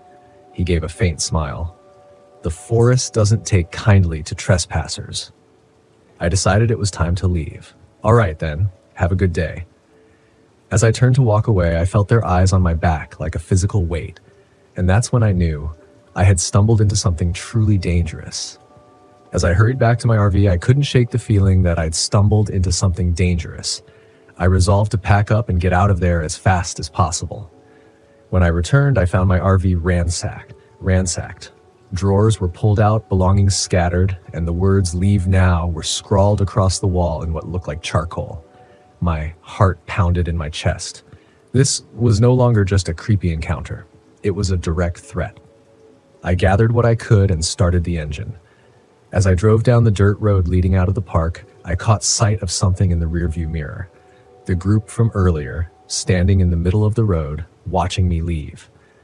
Just when I thought I was safe, a loud bang echoed from the side of the RV. The vehicle lurched, and I struggled to keep it on the road. I looked out the window to see one of my tires blown out. I cursed under my breath. Pulling over to assess the damage, I found the tire shredded. Upon closer inspection, I saw a makeshift spike strip embedded with nails lying nearby. This was deliberate. Out of nowhere, a figure tackled me, knocking me to the ground. It was the bearded man from the campsite. He held a knife, his eyes wild with intent. We grappled, adrenaline fueling my movements. He slashed at me, grazing my arm. "Why are you doing this?" I shouted, dodging another attack. "Outsiders aren't welcome here," he snarled. I kicked at his knee, causing him to stumble. Seizing the opportunity, I scrambled back toward the RV, but another member of the group appeared, blocking my path. She swung a metal pipe at me. I ducked, and it smashed into the RV's side mirror. Desperate, I remembered the flare gun still tucked into my belt. I pulled it out and aimed it at them. "Back off!" They hesitated, eyeing the weapon. The woman sneered. "That toy won't save you." She advanced.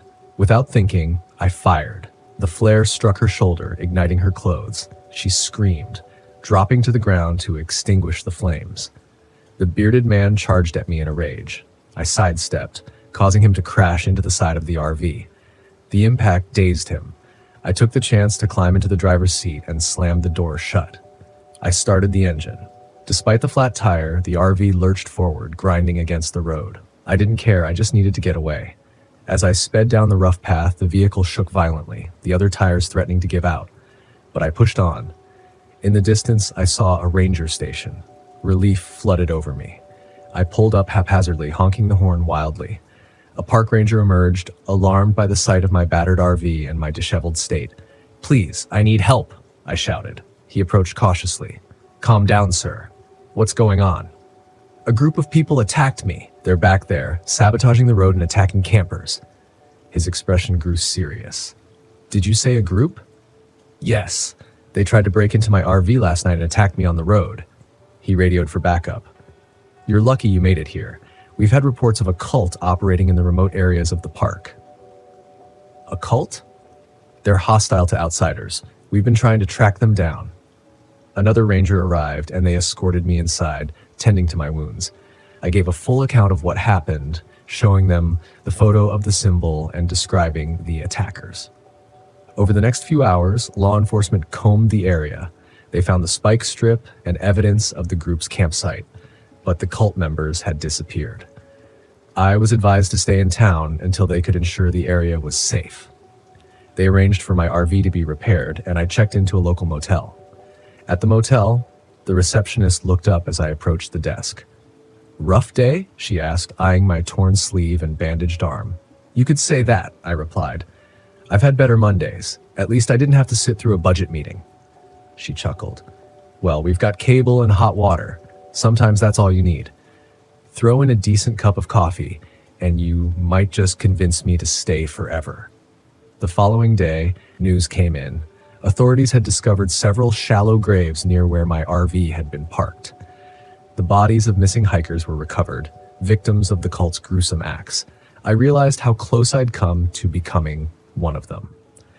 As for the cult, they remained at large. Their leader, identified as Marcus Hale, was a former survivalist with a history of violent offenses. He had gathered a group of like-minded individuals preying on unsuspecting campers and hikers. I decided it was time to head home. The allure of the wilderness had lost its charm. Before leaving, I thanked the rangers for their help and provided any additional information they needed. Then I drove out of Alaska, the road stretching ahead like a promise of safety. As I left, I couldn't help but think about Marcus Hale, a man who had turned his back on society, choosing isolation and violence over humanity.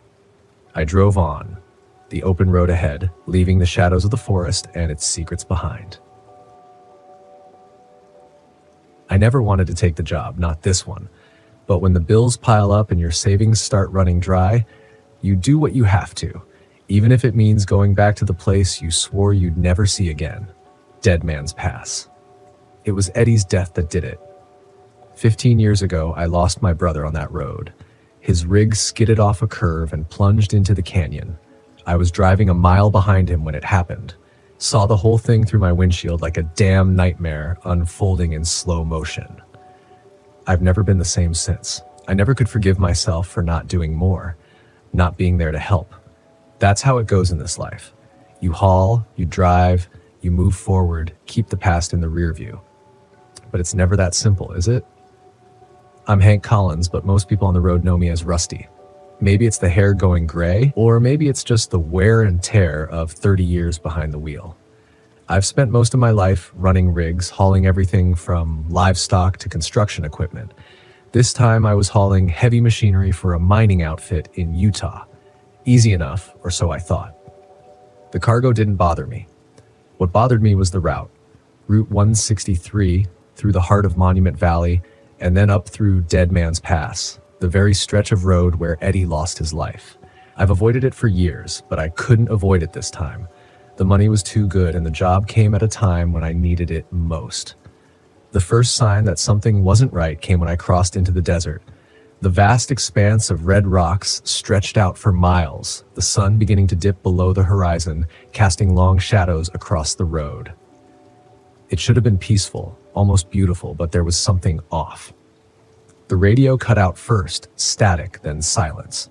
Not unusual out here, but it didn't sit right.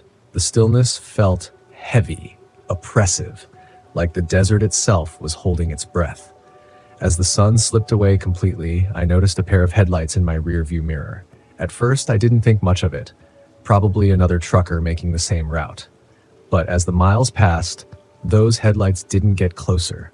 They stayed there, far back, but steady, like whoever it was didn't intend to pass or fall behind, just keeping pace. I tried to shake it off, focusing on the road ahead.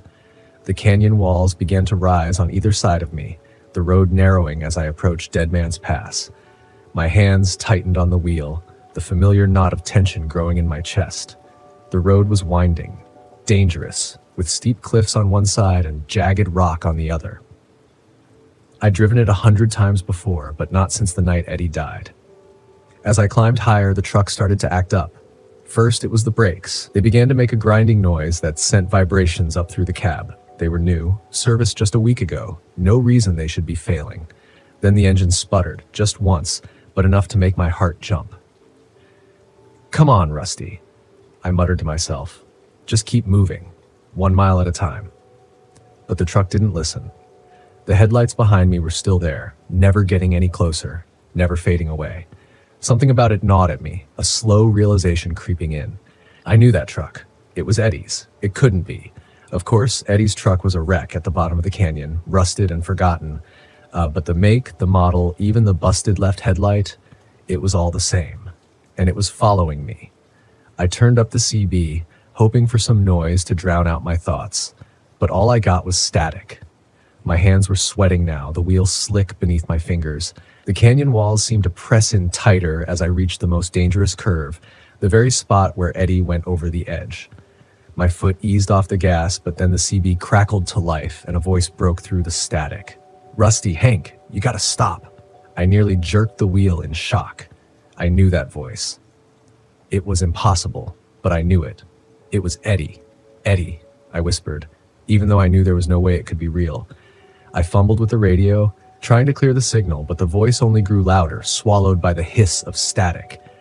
"Rusty, you gotta stop. You can't make the same mistake." I was losing my mind. That's what this was. Too many years on the road, too many ghosts haunting me. That's all it was.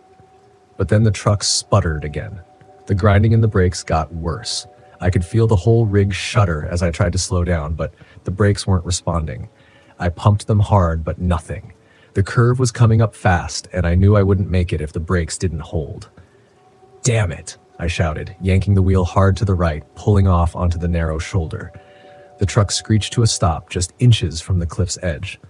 For a long time, I sat there, heart pounding, staring at the drop below. The canyon stretched out beneath me, a black abyss swallowing the last traces of daylight. My breathing was ragged, my hands shaking, and then I saw it. Eddie's truck was still there, sitting on the road behind me, headlights glowing dimly through the dust. But now I could see it wasn't just a truck. The rig was mangled, twisted, just like it had been after the accident.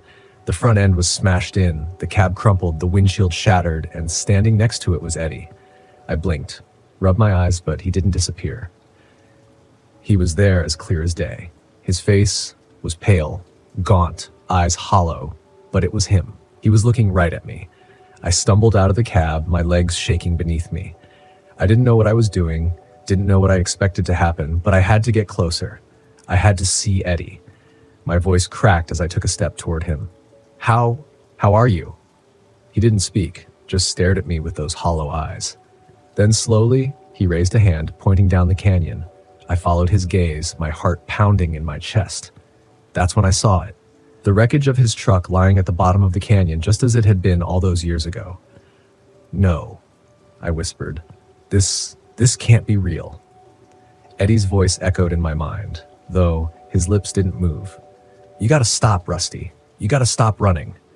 I fell to my knees, the weight of everything crashing down on me. I had run from this for so long, buried it deep, but now there was no escaping it.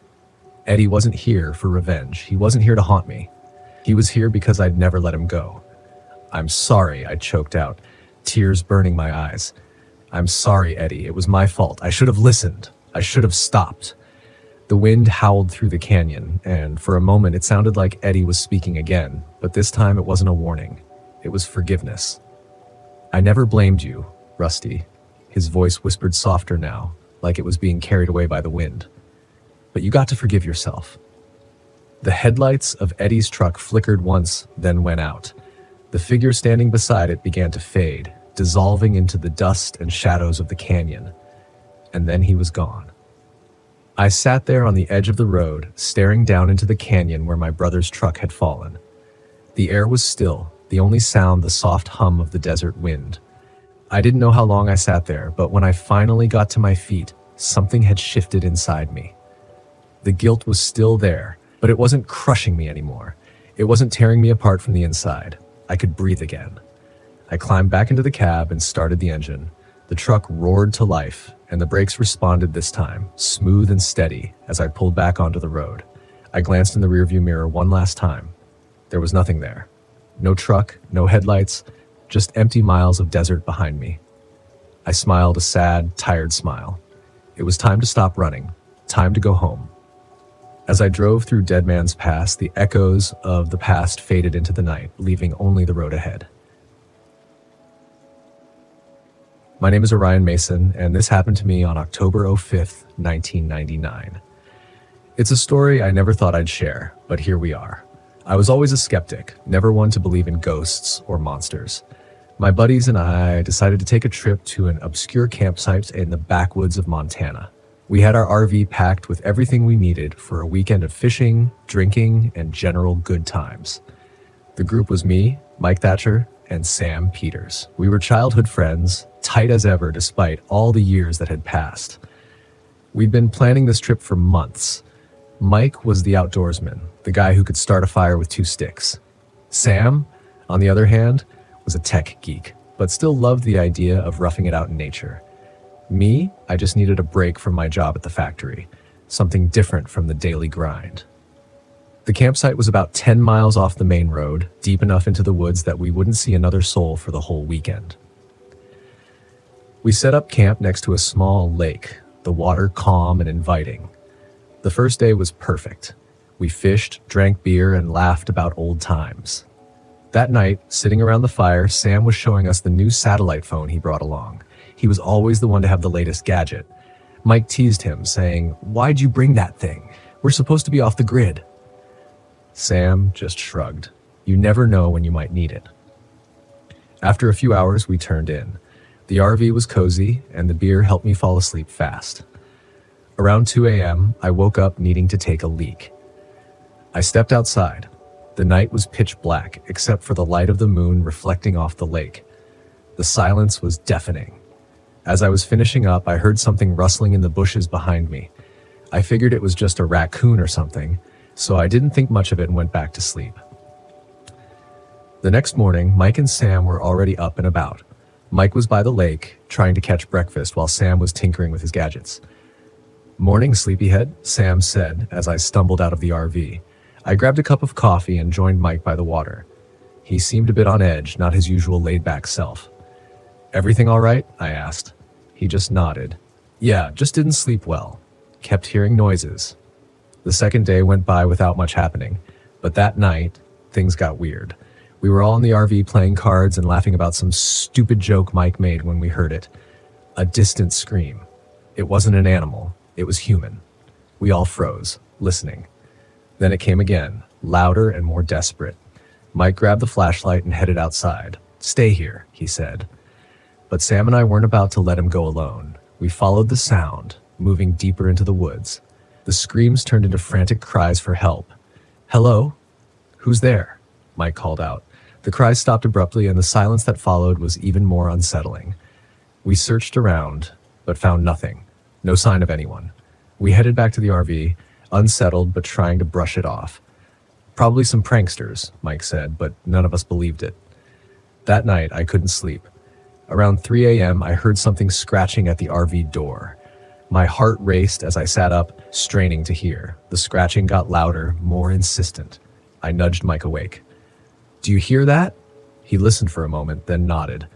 Grabbing his hunting knife, we crept to the door and flung it open, but there was nothing there. Just the dark, empty campsite. The next morning, Sam was gone. We searched the campsite, calling his name, but there was no trace of him. His phone, his gadgets, everything was still there.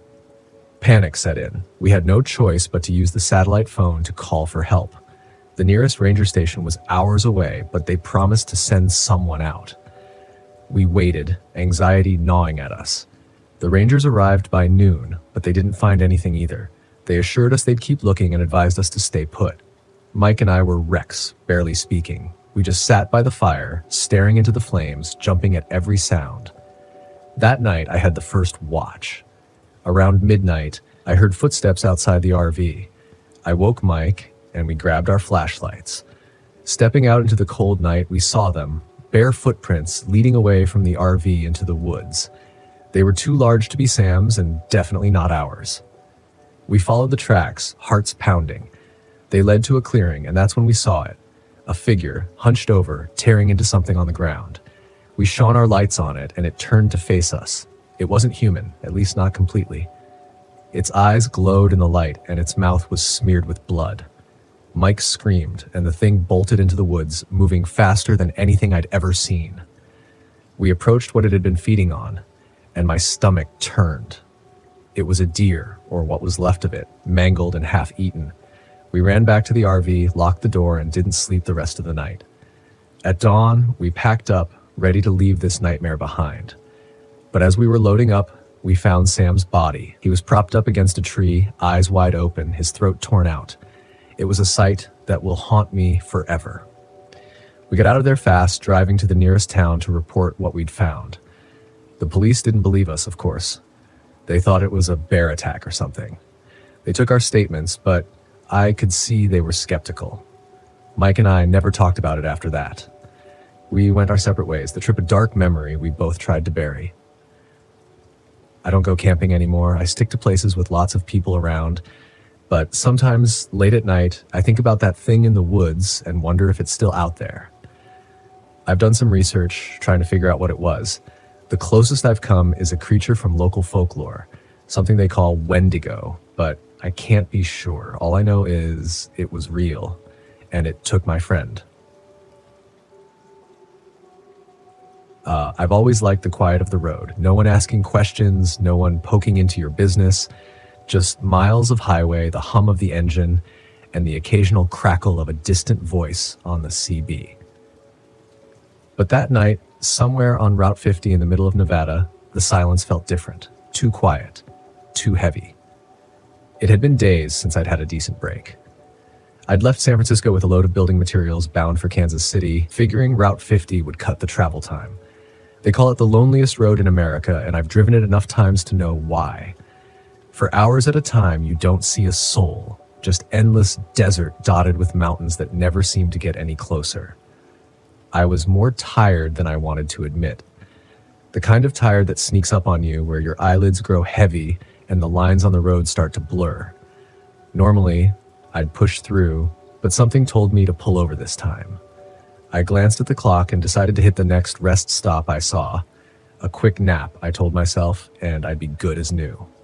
I felt a wave of relief when I spotted the weathered sign for a rest stop 2 miles ahead. The stop wasn't marked on my map, which was odd, but these old highways have plenty of places that don't show up anymore. The place looked like it hadn't seen a decent coat of paint in a decade. The lights above the parking area flickered weakly, casting long shadows across the cracked asphalt. A beat-up picnic table and a few rusted trash bins were all that marked the stop. The restroom building sat off to the side, its windows dark, and the air around it felt heavy, like it hadn't been disturbed in years. I pulled the rig into the lot and killed the engine. Silence settled in around me, pressing through the windows. I leaned back in the driver's seat, rubbing my face. I just needed a few hours of sleep and I'd be good to go. But before I could settle in, nature called. Typical. With a sigh, I grabbed my flashlight and climbed out of the cab. The night air was cold, much colder than I'd expected for Nevada, and the wind carried a strange scent, dry with an underlying hint of something rotten. I wrinkled my nose but kept moving toward the restroom. The building was worse up close. Graffiti covered the exterior, but it wasn't the usual stuff, no names or crude drawings. These were symbols, spirals, triangles, strange geometric shapes I couldn't quite place.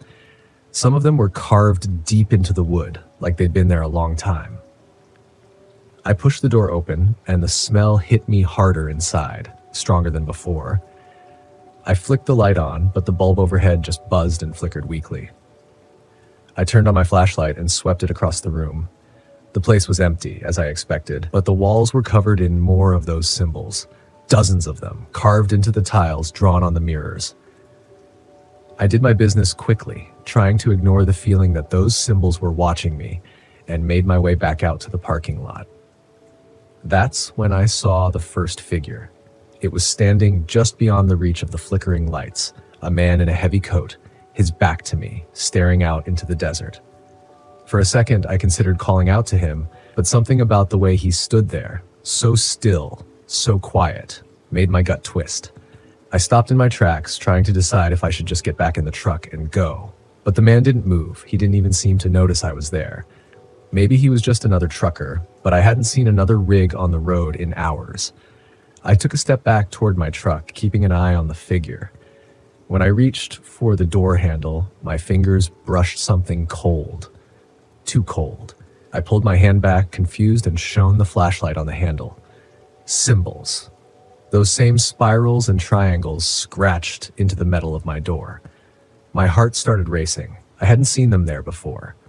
I would have noticed. I swallowed hard, scanning the lot, but the figure was gone, just vanished. I fumbled with the door, pulling it open and climbing back into the cab as fast as I could. I locked the doors and sat there, trying to steady my breathing, trying to shake off the feeling that something was terribly wrong. I'd driven across the country dozens of times, stopped in every kind of rundown, creepy rest stop imaginable, but nothing like this. The radio crackled to life suddenly, nearly making me jump out of my skin. For a second, I thought it was just picking up static, but then a voice broke through, low, distorted. Frank. My heart skipped a beat. I snatched the CB mic. Who is this? Silence. I stared at the radio, waiting, but the voice didn't come back. I tried to convince myself I'd imagined it, that my mind was playing tricks on me, but the sound of my name, it was too clear. I glanced out the window again, half expecting to see the man in the coat, but the lot was empty. The only movement was the weak flicker of the overhead lights. Still, that rotten smell lingered, hanging in the air like a warning. I was about to start the engine and get the hell out of there when I noticed something in the rearview mirror. There was another figure now, standing near the restrooms. This one was closer. I couldn't make out their face in the dim light, but they were staring right at me, not moving, not blinking, just watching. Every instinct in my body screamed at me to leave, but when I reached for the ignition, the engine sputtered and died before it could even turn over. I tried again. Nothing. The lights on the dashboard flickered weakly before going out altogether. "Come on," I muttered, trying to stay calm. "Don't do this to me now." I grabbed my phone to call for help, but there was no signal. No bars, no nothing. The figure was still there, closer now. Another figure appeared near the picnic table, and then another by the trash bins. They didn't approach, but they were closing in, little by little. My mouth was dry. I fumbled for the flashlight and shone it toward the restroom, hoping to get a better look at the figures. The beam of light cut through the dark, but when it hit the first figure, they were gone, just gone. I swept the light across the lot, but all the figures had disappeared. Every single one. I didn't waste any more time. If my truck wasn't going to start, I'd fix it in the morning. For now, I just needed to get out of here, on foot if I had to. I grabbed the toolbox from under the seat just in case and jumped down from the cab. That's when I noticed something else on the side of my truck. Etched into the paint was one of those symbols. Fresh. I could smell the metallic tang of scratched metal. It was the same spirals and triangles I'd seen in the bathroom, the same ones that had been on the door handle. The smell hit me again. Stronger now. I turned, shining the flashlight toward the restroom, and that's when I saw it. The symbols were glowing. A faint, sickly light pulsed from the walls of the building. The carvings and scratches now alive with some kind of energy. The ground beneath my feet vibrated, a low hum building in my chest. I stumbled back toward the truck, my flashlight shaking in my grip, but the lights in the building grew brighter, casting long, flickering shadows across the lot. And then I heard the voice again. Frank. I whipped around, scanning the empty lot, but there was no one there, no figures, no man in the coat, just the voice coming from nowhere and everywhere at once. Frank, you need to stay. I felt a cold sweat break out across my forehead. My pulse pounded in my ears, but I kept moving, trying to get back into the cab. But the symbols, they were on my truck now, glowing with the same eerie light. The handle felt like ice under my fingers. The wind picked up, howling across the lot, carrying whispers with it. Low, urgent voices layered on top of each other, impossible to understand, but they felt old, ancient. I was frozen in place, trapped between the truck and whatever the hell was happening in that restroom. The lights, the symbols, the voices. I didn't know what to make of any of it, but I knew one thing. I had to leave now. The truck groaned as I climbed back into the cab, and I turned the key one last time, praying it would start. The engine sputtered, coughed, and finally roared to life. Without another thought, I slammed the truck into gear and floored it out of the lot, the tires skidding on the cracked asphalt. The rest stop disappeared in the rearview mirror, the glowing lights and symbols fading into the distance. As I drove down the highway, my hands trembling on the wheel, I couldn't shake the feeling that I hadn't escaped. The silence of the road was back, but it wasn't the same. The weight of those symbols, the voice, it lingered, and I knew deep down that whatever was tied to that rest stop wasn't finished with me. I don't stop on Route 50 anymore, not after that night. Some places are better left in the past. The first thing you need to know about me is that I love fishing. I'm not one of those guys who just like to say they fish and then sit around drinking beer all day. No, I actually go out there on the banks of the river, rod in hand, and wait for that sweet tug on the line. It's a kind of therapy for me, a break from all the madness. My name's Brian Patel, by the way, and this story takes place back in 1987. I grew up in the Midwest, where fishing is more than just a pastime. It's practically a way of life. My old man taught me everything I know. He wasn't the nicest guy, but he knew his way around a fishing pole. I suppose that's where my love for it began. My personal life? Well, let's just say I've had my share of ups and downs. Divorced, no kids, a small circle of friends. I worked jobs here and there, nothing too stable. But fishing, that was the one constant. So there I was, in the middle of nowhere in North Dakota, standing on the edge of the Red River. This spot was a gem I discovered a few months prior. Hardly anyone around, peaceful as hell, and the fish were plenty. I had my tackle box and my favorite rod. The sky was clear, the water calm, and everything seemed perfect. It was early morning, just after dawn. The river was shrouded in a light mist, giving it an almost mystical appearance. I cast my line and settled down in my usual spot on a large, flat rock. I'd caught a couple of good-sized catfish already and was feeling pretty pleased with myself. That's when I noticed something strange. Out of the corner of my eye, I saw what looked like a large animal moving through the trees on the opposite bank. I squinted, trying to get a better look, but the damn mist made it hard to see. I brushed it off, thinking it was probably just a deer or something. Time passed, and I was lost in the rhythmic casting and reeling. It wasn't until I heard a splash that I looked up again. There it was, across the river, closer this time. It wasn't a deer. It was something much larger, and its movements were deliberate, almost calculated. My heart started to race a bit, but I tried to keep my cool. Probably just a bear, I muttered to myself. Just stay on your side, buddy. But the thing didn't stay on its side. It slipped into the water and began to swim across. Now, I've seen my fair share of wildlife, but this was something different. It moved through the water with a grace that didn't match its bulk. I could make out rough, leathery hide and what looked like scales. My stomach did a little flip. The creature emerged on my side of the river, shaking water off its massive frame. It stood on all fours, but it was as tall as a man. Its head was like that of a lizard, with a long snout and rows of sharp teeth. The eyes were the worst part, cold, dark, and calculating. This was no bear. I scrambled back, my fishing rod forgotten. The creature didn't seem to notice me at first. It sniffed the air, then began to move toward me with a predatory grace that made my blood run cold. I've never felt fear like that before. I could see the muscles rippling under its hide as it walked, the claws on its feet digging into the earth. "Holy," I whispered. "What the hell are you?" Now, you'd think a guy like me, who spent so much time in nature, would be packing some heat. But no, I'd left my shotgun at home. I always figured the worst thing I'd encounter out here was a rabid raccoon or a pissed-off beaver.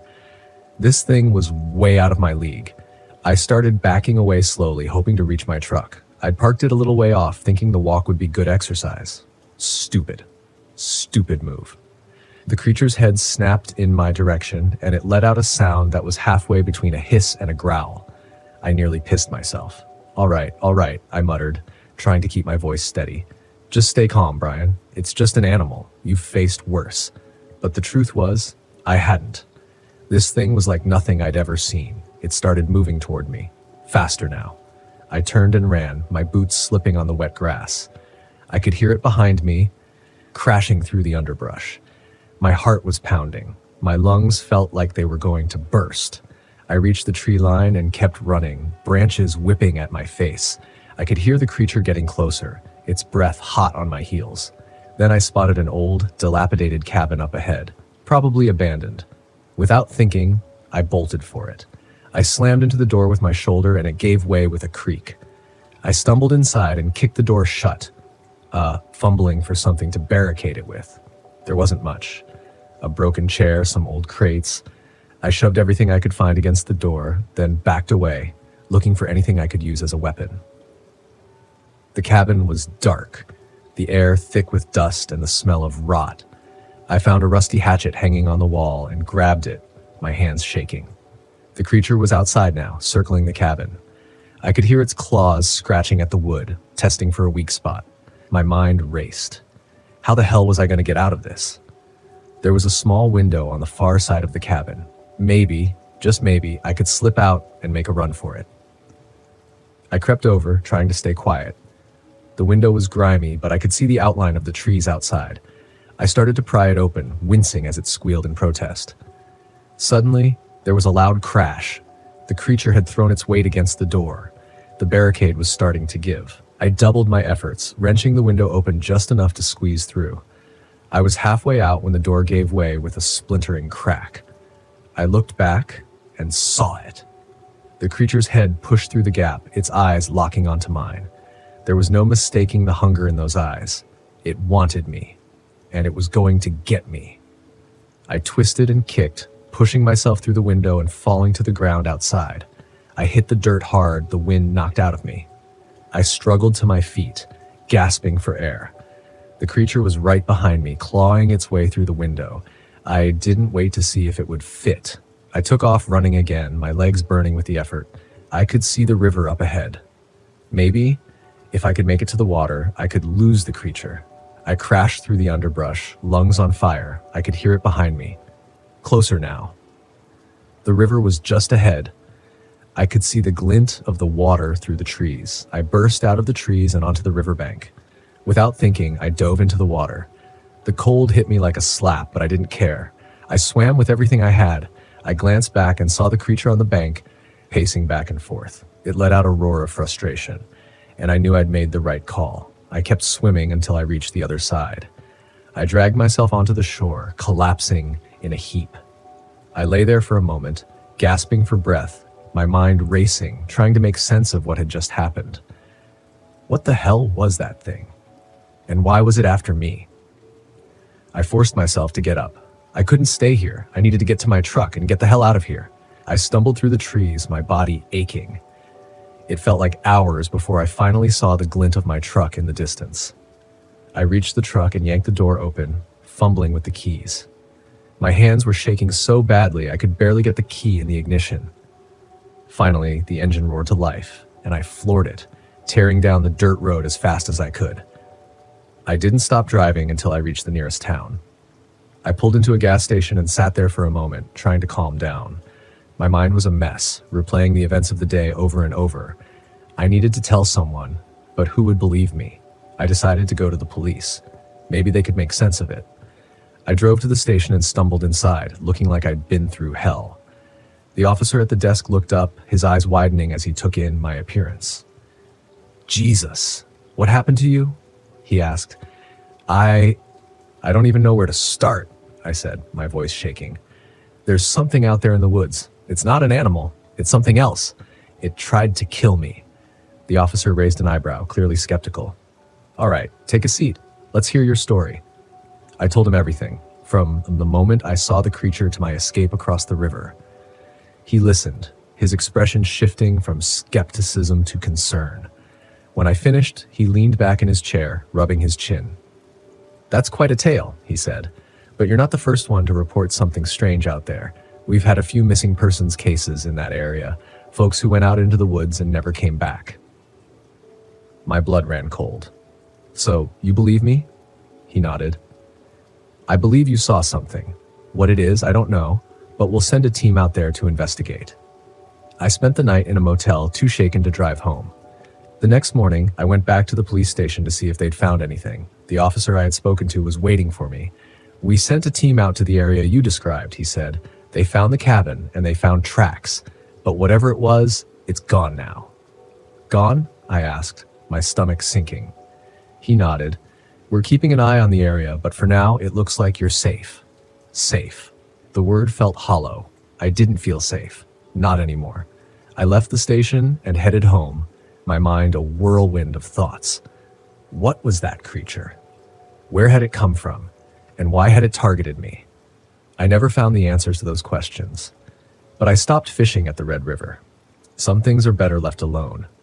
In the weeks that followed, I tried to get back to my normal routine, but the memory of that day haunted me. I'd wake up in the middle of the night, drenched in sweat, convinced I could hear the creature's claws scratching at my door. I eventually moved away from North Dakota, hoping to put some distance between myself and that nightmare. I settled in a small town in Colorado, far from any rivers or dense forests. I made new friends, got a steady job, and tried to rebuild my life. But I never forgot. Sometimes late at night, I'd find myself staring out the window, half expecting to see those cold, dark eyes staring back at me. I told myself it was all in my head, just a bad dream. But deep down, I knew better. The world is full of mysteries, and not all of them are meant to be understood. Some things are better left unexplored, left to the shadows where they belong. And as for me, I'll stick to fishing in well-populated areas from now on. Some lines are better left uncrossed. Years later, I heard rumors of strange sightings in other parts of the country. People disappearing, strange creatures spotted in the woods. Each story sent a chill down my spine. A reminder of that day by the Red River. I'd listen to the reports, shaking my head, feeling a strange sense of kinship with those who had encountered the unknown. I never went back to North Dakota, never returned to the Red River, but sometimes in the quiet moments, I'd think about that creature and wonder, was it still out there lurking in the shadows, or had it moved on, searching for its next victim? I'd never know for sure. One thing was certain, though. That day had changed me. I'd seen the darker side of nature, the hidden corners of the world where the unknown lurked, and I'd learned to respect it, to keep my distance, and to remember that sometimes the most terrifying monsters are the ones we can't explain. Life went on, and I found peace in the simple things. I made new memories, found new joys, and left the past behind. But I never forgot the lesson I'd learned by the Red River. Some stories don't have neat, tidy endings. Some nightmares don't end when you wake up, and sometimes the only thing you can do is move forward, one step at a time, and hope that the darkness doesn't follow. The road wound through the dense trees, snaking deeper into the heart of the low national forest. The thick canopy above allowed only sparse sunlight to filter through, casting shadows across the narrow dirt road. I gripped the steering wheel of my RV, trying to shake off the gnawing sense of unease creeping up my spine. It had been 3 hours since I'd passed another vehicle. Solitude was the whole point, wasn't it? This trip was supposed to help me clear my head, to reconnect with myself after the divorce. I had spent the last few months in a fog, and this trip to Deadwood Creek was meant to be my escape. A test of independence. No ex-husband, no stress, just me in the wilderness. I needed this. At least, that's what I'd been telling myself for the past 2 weeks. Deadwood Creek Campground wasn't listed on any mainstream maps, just a blip on an obscure site for hardcore campers who sought isolation. The campground had a reputation, but that was part of the appeal. I needed remote quiet, far away from anything that reminded me of what I'd left behind. But as I pulled into the clearing, past the sign, half buried in moss that read Deadwood Creek, a shiver ran through me. The place was eerily quiet, the kind of silence that makes you second-guess your decision to be alone. I parked the RV near a small trickling creek. The only other vehicle was an old beat-up camper a short distance away, nestled under the towering pines. It was empty, no sign of movement, no campfire. Good. I wasn't in the mood for socializing. I stepped out into the cool afternoon air and surveyed the site. The woods were thick, ancient.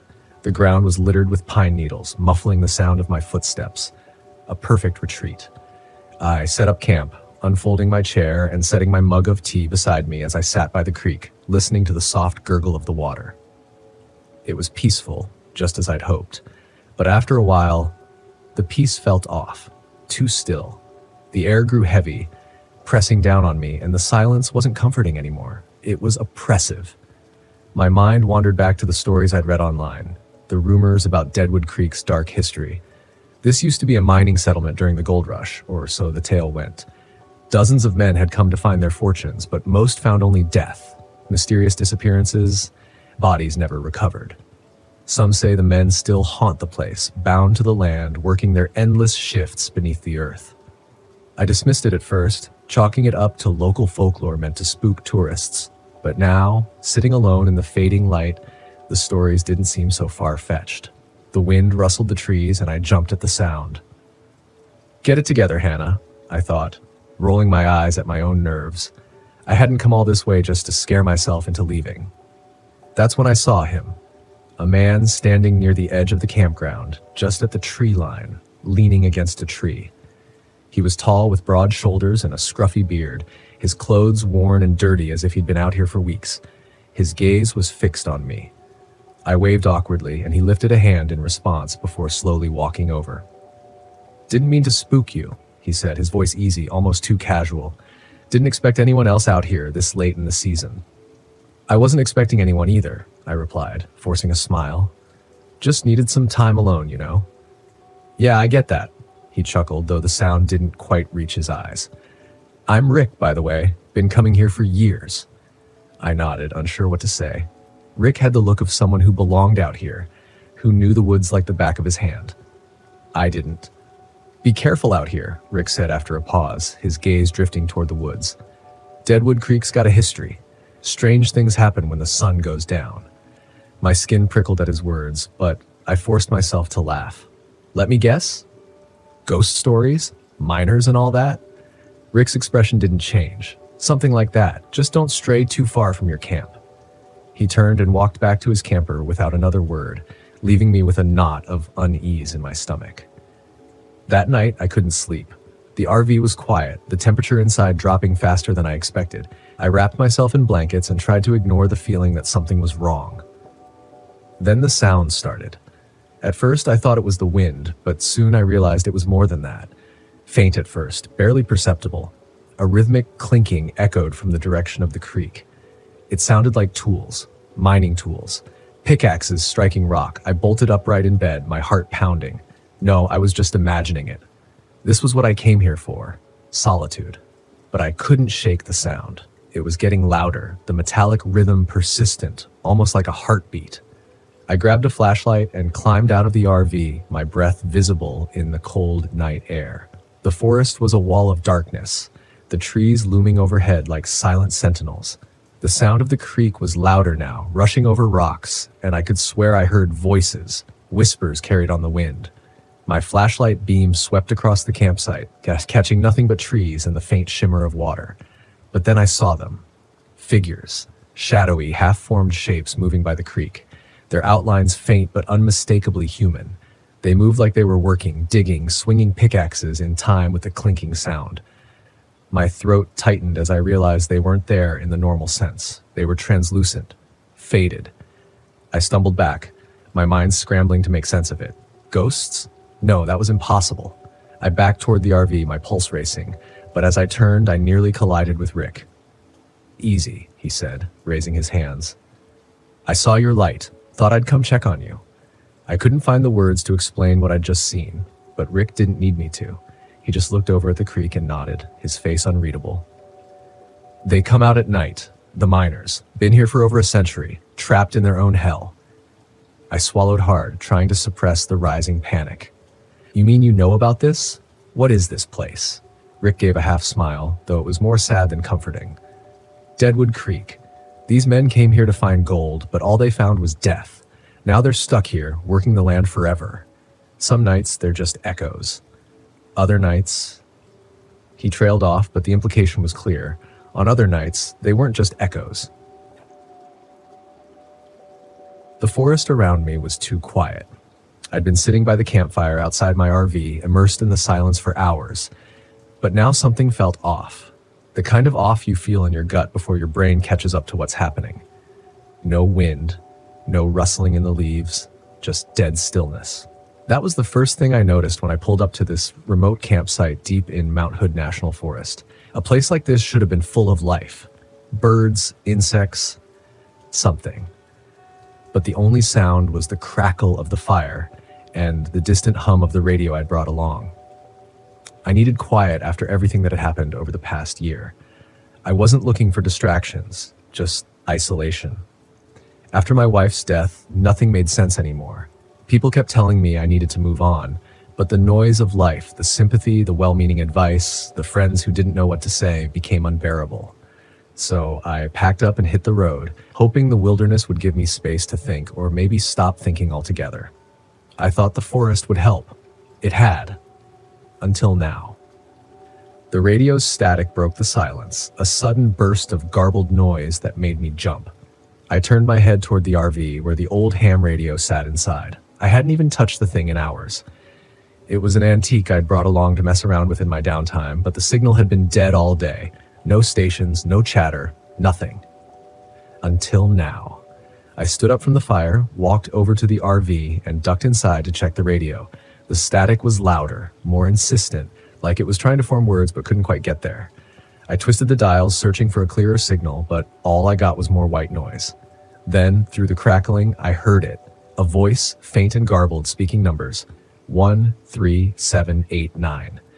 The numbers repeated over and over, mechanical and cold, like a voice from an old number station.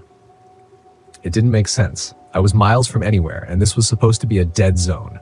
No signal, no interference. The voice paused for a moment, then the numbers started again. 1, 3, 7.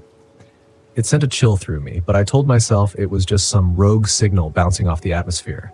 Maybe a military transmission. There were logical explanations for this kind of thing. I was sure of it. But the way the numbers repeated over and over felt wrong, like the message wasn't for just anyone, it was for me. I shut the radio off. My fingers were trembling slightly. I wasn't here for this. I needed quiet, not some weird radio signal rattling around in my head. The next day, I tried to forget about the radio. I spent the morning hiking through the woods. The towering pines loomed overhead like silent giants. The air was cool and damp, the sky just a sliver of gray through the dense canopy. But something gnawed at me, a faint buzzing at the back of my mind. No birds, no animals, just silence. When I returned to the campsite, the radio was on again, static blaring from the speakers. I hadn't touched it. I stepped inside the RV, staring at the radio like it might come to life. The static was louder now, more intense. I could feel it in my bones, like the vibration from a low hum in the ground. And beneath the static, the numbers were back. 1, 3, 7, 8. I slammed my hand down on the off switch, killing the sound. My pulse was racing, my mind scrambling for an explanation. It had to be a glitch, something with the wiring, maybe a stray electrical signal. I'd worked with enough technology over the years to know that things sometimes did strange things when you weren't looking. But the numbers, the way they were so clear, so deliberate. I shook it off and stepped back outside, trying to push the growing unease away. That's when I noticed the man standing at the edge of my campsite. I hadn't heard him approach. He was just there, tall, scruffy, wearing a weathered jacket and a backpack slung over one shoulder. He looked like a camper, but there was something about the way he stood, stiff and tense, like he was waiting for something to happen. "Hey," I called out, trying to keep my voice steady. "You lost?" The man looked at me, his face tight with anxiety. "I heard it too," he said. I froze, my heart skipping a beat. "Heard what?" "The signal, the numbers," he said, glancing toward the RV. "I've been picking it up on my own radio. It's not normal." My mouth went dry. "You've heard it too?" The man nodded. "I'm Ben," he said, stepping closer, his voice low. "I was camping a few miles down the road. I've been getting static, voices, weird electrical interference. My GPS stopped working, and my cell phone drained to 0 in minutes." I swallowed hard, my mind racing. "What do you think it is?" Ben shook his head, his eyes darting toward the trees. "I don't know, but it's not natural. The way the signal moves, it's like it's getting closer." My name is Thaddeus Coleman, and this happened to me on June 16, 1999. I worked as a search and rescue officer in the dense forests of northern Idaho. My team and I were called out to find a missing hiker, Dave Mattingly, who had been out for 2 days with no sign of returning. We got the call around 7 a.m., and by 8:30 we were deep into the woods. The area was rugged with thick underbrush and towering pines. It wasn't a popular spot, mainly frequented by locals who knew how to navigate its labyrinthine paths. Dave had set out on his hike alone. According to his wife, he was experienced, but had a habit of wandering off the main trails. His wife, Marcy, mentioned that he always carried a pocket knife and a small first aid kit, but nothing more, no gun, no radio. We geared up with the usual radios, first aid kits, maps, and my trusty Bowie knife. I didn't carry a gun, never really felt the need for one in these parts. Bears and cougars were rare, and a knife usually sufficed for protection. My team consisted of 3 other guys: Bob Murdoch, a burly ex-Marine with a knack for finding trails; Charlie Benson, a lean guy with the stamina of a marathon runner; and Eric Turner, the rookie, eager but green. We split into 2 groups. Bob and I took the northern route while Charlie and Eric headed south. We agreed to rendezvous at a clearing known as Pine Ridge by noon. It was a steep climb, and Bob and I pushed through, occasionally calling out Dave's name. By 10 a.m., we found our first clue: a torn piece of fabric caught on a branch. It matched the description of the shirt Dave was wearing. We radioed Charlie and Eric, letting them know we might be onto something. As we moved deeper, the forest grew eerily quiet. Bob joked about how it felt like we were being watched. I laughed it off, but something about the silence didn't sit right with me. It wasn't long before we stumbled upon a small campsite. There were signs of a struggle: scattered gear, an overturned pot, and a bloodstain on the ground. It wasn't a lot, but enough to make my stomach churn. We called it in and started searching the area more thoroughly. Bob found a trail of blood drops leading away from the campsite. We followed it for about half a mile before the drops became smears and then disappeared altogether. It was close to noon, so we headed to Pine Ridge to meet up with Charlie and Eric. When we got there, Charlie was pacing, looking worried. Eric was missing. Charlie said they had found another clue: an abandoned backpack, but Eric had insisted on checking a nearby cave by himself and hadn't come back. We decided to check out the cave together. It wasn't far, maybe a 15-minute hike. The entrance was narrow, but we squeezed through, calling out for Eric. Inside, the cave was dark and musty, the air thick with the smell of damp earth. About 30 feet in, we found Eric. He was on the ground, unconscious but breathing. He had a nasty gash on his head, and his radio was smashed. Bob and I lifted him while Charlie kept an eye out for any signs of what had attacked him. We couldn't be sure if he had fallen or if something else had happened. We made a makeshift stretcher and began the slow trek back to the nearest ranger station. It was a grueling hike, especially with Eric's added weight. We had to move carefully, but we made decent time, arriving just before dark. Eric was rushed to the hospital. The rest of us regrouped to plan our next move. With one man down, the search for Dave took on a new sense of urgency. The blood and the struggle at the campsite indicated he was in serious trouble. The next day, we brought in reinforcements, a few more guys from the county, and a couple of volunteers who knew the area well. We divided into 3 groups and spread out. My group focused on the area around the cave, combing through every inch. Around mid-morning, we found another clue: Dave's pocket knife, half buried in the dirt. The blade was bent, and the handle was sticky with what looked like blood. It was a bad sign, but it also meant we were close. We pushed forward, following a faint trail through the underbrush. The forest was thick, making it hard to see more than a few feet ahead. That's when we heard it, a low, guttural noise that sent shivers down my spine. Bob, who was leading, froze and motioned for us to stop. The noise came again, closer this time. We crouched, peering through the foliage. In the dim light, we could make out a shape moving among the trees. It was large, hulking, and definitely not human. Bob whispered for us to back away slowly, but just as we started to retreat, the thing charged. It barreled through the underbrush with terrifying speed. Bob managed to get off a shot with his flare gun, the bright light momentarily blinding it. We ran. The thing roared, an awful, bone-chilling sound, and gave chase. We scattered, each of us sprinting in different directions. I didn't look back, just ran as fast as I could, branches whipping at my face. I stumbled into a clearing, panting and trying to catch my breath. The forest was silent again, except for my own ragged breathing. I had no idea where the others were or if they had made it out. My radio was still working, so I called for backup, giving them my coordinates. I heard rustling behind me and spun around, my knife at the ready. It was Bob, limping but alive. He had a deep gash on his leg, but he was grinning, relieved to see me. We didn't have time to chat. We needed to get back to the ranger station. The trek back was agonizingly slow, with Bob barely able to walk. I had to support most of his weight, but we made it. The others were already there, battered but alive. Charlie had a broken arm, and one of the volunteers was missing, presumably taken by the creature. We radioed for more help and set up a perimeter around the station. It was going to be a long night. We took turns keeping watch, guns and flares at the ready. The creature didn't come that night, but we could hear it in the distance, its haunting cries echoing through the forest. By morning, reinforcements arrived. They brought heavier firepower and more men. We went back into the forest, determined to find Dave and put an end to whatever was out there. It took 2 more days of relentless searching before we found him. Dave's body was in a small ravine, covered in scratches and bite marks. He had put up a fight, but he didn't stand a chance against the creature. We radioed it in and carefully carried his body back to the station. The authorities were called, and the area was closed off.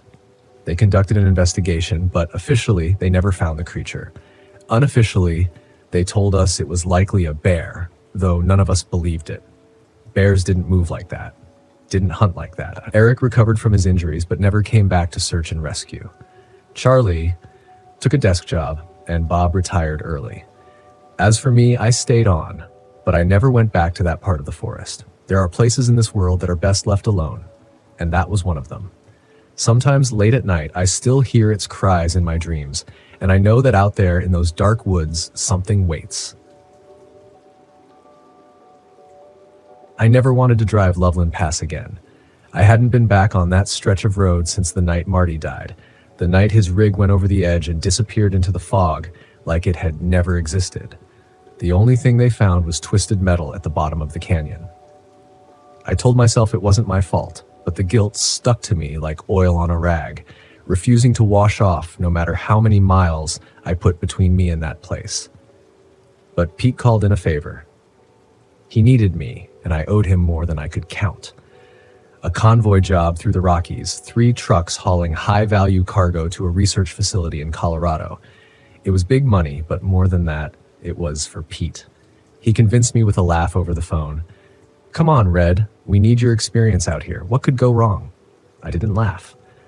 Not this time.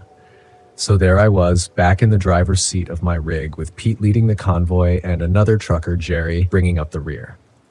The snow-capped peaks of the Rockies loomed ahead as we started our ascent through Loveland Pass. The winding road snaked around the mountains, a narrow, dangerous route where one wrong move could send you tumbling into nothingness. The memories hit hard as soon as we passed the first switchback, the same stretch where Marty had lost control. I gripped the wheel tighter, feeling the familiar weight of regret in my chest. I'd spent years avoiding convoys, always driving solo. The ghosts from that night hadn't let me forget, and now I was back, like I was inviting them to haunt me all over again. "Red, you still with us?" Pete's voice crackled over the CB, cutting through my thoughts. I pressed the mic. "Yeah, still here. Roads are getting slick. We should take it slow." Pete agreed, and we settled into the grind, navigating the treacherous turns with caution. The sun had set hours ago, and now only the thin beams of our headlights cut through the growing darkness. The fog rolled in thick and fast, curling around the edges of the road like ghostly fingers. That's when I saw it up ahead. Just barely visible through the fog was a pair of headlights. They flickered like a dying flame, appearing and disappearing in the swirling mist. I squinted, leaning forward, trying to get a better look. It was a truck, no doubt about it. But there was something familiar about the way it moved, the way it hugged the curves of the road like it had been driving this route for years. I keyed the mic again. "Pete, you see that truck up ahead?" Silence. Then Pete's voice came through, confused. "There's no truck, Red, just us." I glanced in the mirror. Jerry's headlights were still behind me, steady and unchanging. But the truck in front, it wasn't one of ours. I let go of the mic, my gut tightening. Maybe it was a local driver, someone familiar with the area. But as I watched it more closely, I knew that wasn't right. The truck was old, real old. The kind of rig you didn't see much on the road anymore. And then it hit me, hard and fast. The paint job, the faded red stripe down the side, the same color as the one Marty had on his rig. My chest tightened. "No," I whispered, gripping the wheel so tight my knuckles went white. It couldn't be Marty's truck. It was gone, destroyed, crumpled at the bottom of a canyon. But this was his rig. It had to be. The headlights flickered again, and then the truck was gone, swallowed by the fog like it had never been there. "Red, you good back there?" Pete's voice crackled through again. I didn't respond right away. My pulse was racing, my hands slith-wet. I glanced around, looking for any sign of the truck, but the road was empty. "Yeah," I said finally, my voice shaky. "Just seeing things." But I wasn't seeing things, not this time. We kept moving, the road winding higher, the fog thickening. The curves grew sharper, and the guardrails seemed to disappear into the mist, making it feel like we were driving on the edge of the world. That's when the CB crackled again. But this time, it wasn't Pete or Jerry's voice. "Red, you gotta help me." The voice was faint, distorted, but I recognized it immediately. My heart stopped. "Marty?" I whispered, disbelief creeping into my voice. The radio stayed silent for a moment, but then it came again, clearer this time, like the words were being dragged through the static. "Red, help me. I can't hold on." I dropped the mic. This wasn't real. It couldn't be. Marty was dead, gone. But that voice, it was his, down to the rasp he always had when he called me Red. I hadn't heard it in years, and yet here it was, crackling through the radio like a ghost from the past. I tried to shake it off, tried to convince myself it was just some weird interference. But the road ahead seemed to twist and shift unnaturally, like the mountains themselves were trying to trap us in. I checked my mirrors again, half expecting to see the ghost truck reappear, but there was nothing, just the thick, swirling fog. "Pete, something's not right," I said into the mic, trying to keep my voice steady. "We should stop, let the fog clear." "Negative, Red. We've got a tight schedule, keep moving." His response was sharp, almost panicked. Pete wasn't the type to scare easily, but I could hear the tension in his voice. He knew something was wrong too, but he didn't want to say it. The fog pressed in closer, and suddenly the road didn't feel familiar anymore. I'd driven this pass more times than I could count, but now it was like the route had changed. The turns were sharper, the drops steeper. I didn't know where we were headed anymore. And then I saw the truck again. It appeared out of the fog, closer this time, swerving wildly across the road. The old, rusted cab, the faded red stripe. It was Marty's rig, no doubt about it. But when I pulled alongside, there was no driver. The cab was empty, the windows fogged over from the inside. My stomach lurched. I slammed the brakes, swerving to avoid the ghost truck. But it vanished into the mist as quickly as it had come. My truck fishtailed, tires screeching against the wet pavement, but I managed to hold it steady. My heart was pounding in my chest. "Red, what the hell's going on back there?" Pete's voice snapped through the radio. "I saw him," I muttered, barely able to catch my breath. "I saw Marty's truck." Silence hung in the air for a long moment. I knew Pete was processing what I'd said, trying to figure out if I was losing it or if there was something more. But before he could respond, the CB crackled again. "Marty didn't make it. It wasn't Pete. It wasn't Jerry. It was Marty." His voice filled the cab, clearer than before, as if he was sitting right next to me. "You let me go, Red. You let me fall." I clenched the wheel, anger and fear boiling in my chest. "I didn't let you fall. I tried, Marty." "You didn't try hard enough." The road twisted again, sharper this time, and I could barely see the guardrail through the fog. But I kept driving, adrenaline coursing through me as Marty's voice echoed in my head. Suddenly, Pete's voice cut through the chaos. "Red, you gotta snap out of it. This isn't real." "It's the mountains messing with you," I snapped back. "Messing with me. Don't act like you don't hear him, Pete." Pete didn't answer. The road ahead dipped sharply, and I saw it, the same curve where Marty had gone over, the same stretch of road where his truck had disappeared into the canyon. My heart raced, my mind spinning. Was that where this was leading? Was I about to relive Marty's crash? "Marty, I'm sorry," I whispered, gripping the wheel tighter as the road curved dangerously toward the edge. "I'm so damn sorry."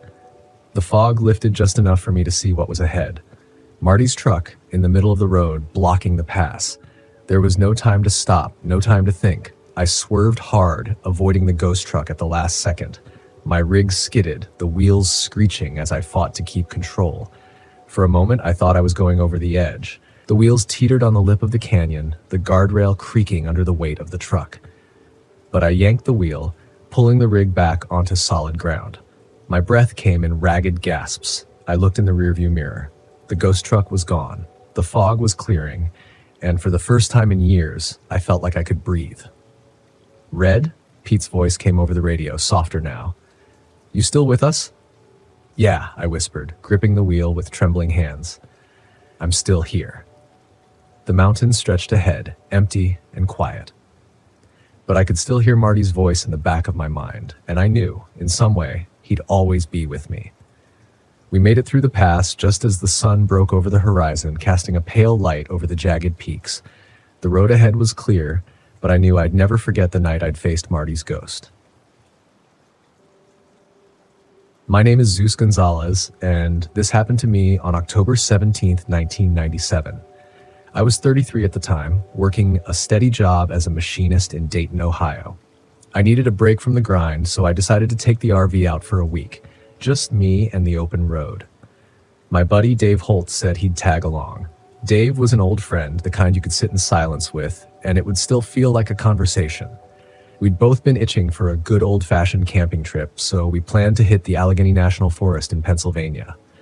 We left early on a Saturday morning, driving through the quiet pre-dawn hours. The drive was easy, the sun rising slowly, casting long shadows across the highway. Dave and I talked about nothing and everything.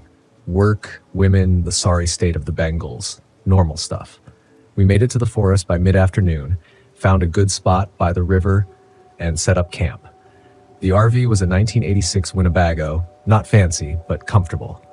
We parked it under a canopy of trees, leaves turning gold and red with the fall. The first couple of days were perfect. We fished, hiked, and cooked over the fire. The air was crisp, the river sang, and the nights were clear.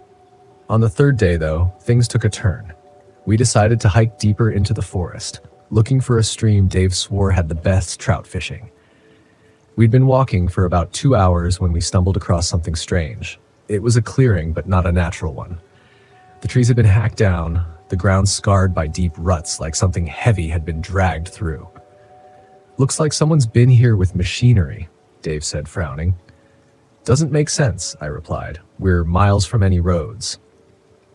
We poked around a bit, but there wasn't much to see, just the eerie silence of the forest, the kind that makes the hair on your neck stand up.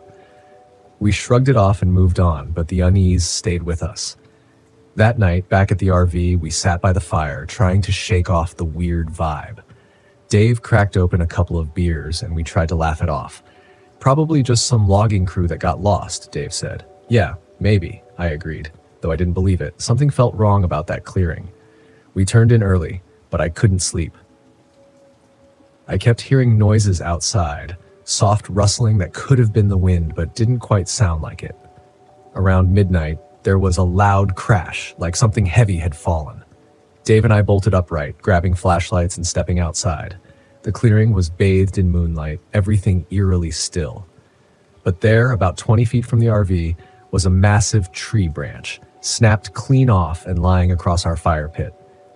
We looked at each other, the same question in our eyes. What could have done that? The next day, we decided to stay close to camp. Neither of us said it, but we were both on edge. The air seemed heavier, the forest quieter. We spent the day fishing by the river, trying to distract ourselves, but the unease lingered. That night, we built the fire higher and stayed up later. Both of us jumpy at every snap of a twig. Around 2 a.m. we heard it, a low, guttural sound, not quite an animal, but not human either. It echoed through the trees, sending chills down my spine. We stood up, flashlights scanning the darkness, but saw nothing. The sound came again, closer this time. Dave grabbed the hatchet from the firewood pile, and I armed myself with a heavy branch. Whatever it is, it's getting closer, Dave whispered. We backed up to the RV, our eyes darting around the clearing. Then, out of the corner of my eye, I saw movement, a shadow larger than any animal I'd ever seen, darting between the trees. Dave saw it too, and we both froze. What the hell is that? He muttered. Before I could answer, the shadow moved again, this time into the clearing. It was massive, hunched over, but still towering, with limbs too long and joints bent at odd angles. Its eyes glowed faintly in the dark, reflecting our flashlight beams. It moved with a strange, jerky grace, like it didn't quite belong in this world. We didn't wait to find out more. Dave swung the hatchet as I yelled, and we both ran back into the RV, slamming the door behind us. The creature let out a strange, high-pitched wail, and the RV shook as it slammed against the side. "Start the engine!" Dave shouted. I fumbled with the keys, my hands shaking, but finally got the engine roaring. We tore out of there, the creature's wails fading into the night. We didn't stop driving until we hit a small town a couple of hours away. We parked at a well-lit gas station and sat there, hearts pounding, trying to make sense of what we'd seen. Dave was the first to speak. "What the hell was that thing?" "I don't know," I said, "but we're not going back to find out." We reported it to the local authorities, but they looked at us like we were crazy. Two guys from out of town spooked by shadows. They humored us, took down our statements, but we could tell they didn't believe a word. We cut the trip short and headed back to Dayton. Dave and I didn't talk much on the drive home, each of us lost in our thoughts. We never went camping again after that. Whatever was in that forest, we didn't want to risk running into it again. Years passed and we drifted apart. Life got in the way, as it often does. I'd think about that night sometimes, the way it changed everything. I'd tell the story at bars, but it always felt like a campfire tale, something that happened to someone else. People would laugh, call it a good ghost story. Only Dave and I knew the truth. One day I got a call from Dave's wife. He'd gone missing, last seen heading out for a solo camping trip back to the same forest. They found his truck, but not him. The authorities said it was probably an accident, maybe a fall, or maybe he got lost. But I knew better. Whatever was out there, it had gotten him. I never went back to the Allegheny National Forest. Sometimes late at night, I'd hear that strange wail in my dreams, see those glowing eyes in the dark. I came to know the creature by a name that seemed to fit its eerie presence, the Wendigo. A name pulled from folklore, but somehow it felt right. It was something ancient, something that didn't belong in our world, but was trapped here all the same. Years turned into decades, and I tried to move on, but there are some things you can't forget, no matter how hard you try. Some nights, I'd sit on my porch, looking out into the darkness, and wonder if the Wendigo was still out there, waiting. Dave never came back, and neither did my peace of mind. The forest held its secrets close, and I learned to respect that. Some mysteries are better left unsolved, and some nightmares, no matter how much you drink or laugh them off, never really go away. My name is Quincy Black, and I'm 39 years old. This happened just a few months ago, during the tail end of summer at Quare River State Park in Missouri. I make my living as a travel writer, specializing in out-of-the-way places most people overlook. I've camped in deserts, forests, and mountains, slept through blizzards and heat waves, and I've never thought of myself as someone easily rattled. But that trip to Quare River changed me. I can't even look at a forest now without thinking of what I saw. I was there to write a piece about underrated camping spots. My editor thought it would be a refreshing change of pace from the glitzy, overcrowded locations I usually covered. I agreed, thinking it might even be therapeutic, an escape from the constant reminders of my divorce, the cold silence of my empty apartment, and the gnawing feeling that my life had gone off the rails. I parked my RV in a secluded area near the Whispering Pines Trail, far from the other campers. The quiet felt inviting at first, but as I unpacked my gear, something about the air shifted. It wasn't the kind of silence you'd expect in the wilderness. It was deeper, heavier, like the forest was holding its breath. Ralph, the campground manager, had mentioned the Whispering Pines Trail in passing. "It's beautiful up there," he said, "but I wouldn't recommend camping too close. Folks say it's not right." I laughed it off, thinking he was trying to spook me. But as night fell, his words lingered. The pine trees loomed around me like towering shadows, their needle-clad branches swaying gently in the breeze. I was sitting by a small campfire, editing some notes on my laptop when I first heard it. Laughter. It was faint, high-pitched, and unmistakably the laughter of children. I froze. The nearest campers were at least half a mile away, and I hadn't seen any kids when I arrived. I turned off my laptop and listened. The laughter came again, this time closer. Grabbing my flashlight, I stepped outside the RV, my heart pounding. The laughter stopped, replaced by the soft rustling of leaves. I shone the light across the forest, but there was nothing, just the swaying trees and the faint outline of the trail disappearing into the woods. Then I saw them, small footprints in the dirt heading toward the Whispering Pines Trail. The next morning, I convinced myself the laughter had been the wind. I'd heard stories of how the mind could play tricks when you're alone in the wilderness. Still, as I followed the Whispering Pines Trail to gather material for my article, I couldn't shake the uneasy feeling that I wasn't alone. The trail twisted through dense woods, the canopy so thick that sunlight barely filtered through. About an hour in, I noticed carvings on the trees, simple at first, like the kind kids might make, but they grew more elaborate the further I walked. There were strange symbols, circles with intersecting lines, crude stick figures, and spirals that seemed to twist endlessly. Some of the carvings looked fresh, the bark still raw and bleeding sap. I snapped a few photos, but when I reviewed them, the images were distorted, filled with static and streaks of light. I frowned, blaming my old camera, but deep down, I felt a cold knot of dread tightening in my stomach. By midday, I'd stumbled upon something strange. A rusted swing set, hidden deep in the woods, its chains creaking softly in the breeze. The sight stopped me in my tracks. There was no reason for it to be there. No picnic areas, no signs of a campsite, just this decaying remnant of someone's forgotten past. I approached cautiously, my boots crunching on the dry needles that blanketed the ground. Near the swing set, half buried in the dirt, was a small shoe. It was faded and cracked, the kind of thing that might belong to a child from decades ago. I picked it up, turning it over in my hands. A chill ran down my spine. The shoe was still warm. That evening, the forest seemed even darker than before. I kept my flashlight close and locked the RV's doors before settling in for the night. I tried to write, but my thoughts kept drifting back to the swing set and the shoe. Around midnight, I woke to the sound of tapping, soft and rhythmic, like small hands drumming on the RV windows. My heart leapt into my throat. "Who's there?" I called out, grabbing my flashlight. The tapping stopped. I hesitated for what felt like an eternity before stepping outside. The forest was eerily quiet again, the air thick with an almost tangible weight.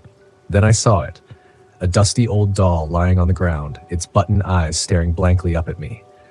I looked around, shining the flashlight in every direction, but the forest was empty, or so I thought. When I turned back toward the RV, I saw them, figures standing just at the edge of the light. They were small, no taller than children. Their faces were pale and indistinct, like smudged photographs. The figures didn't move, but I could feel their eyes on me. Panic surged through me, and I bolted back inside the RV, locking the door behind me. That night, I barely slept. Shadows darted past the windows, and faint whispers filled the air. They sounded like children's voices, overlapping in a chaotic chorus, but I couldn't make out the words.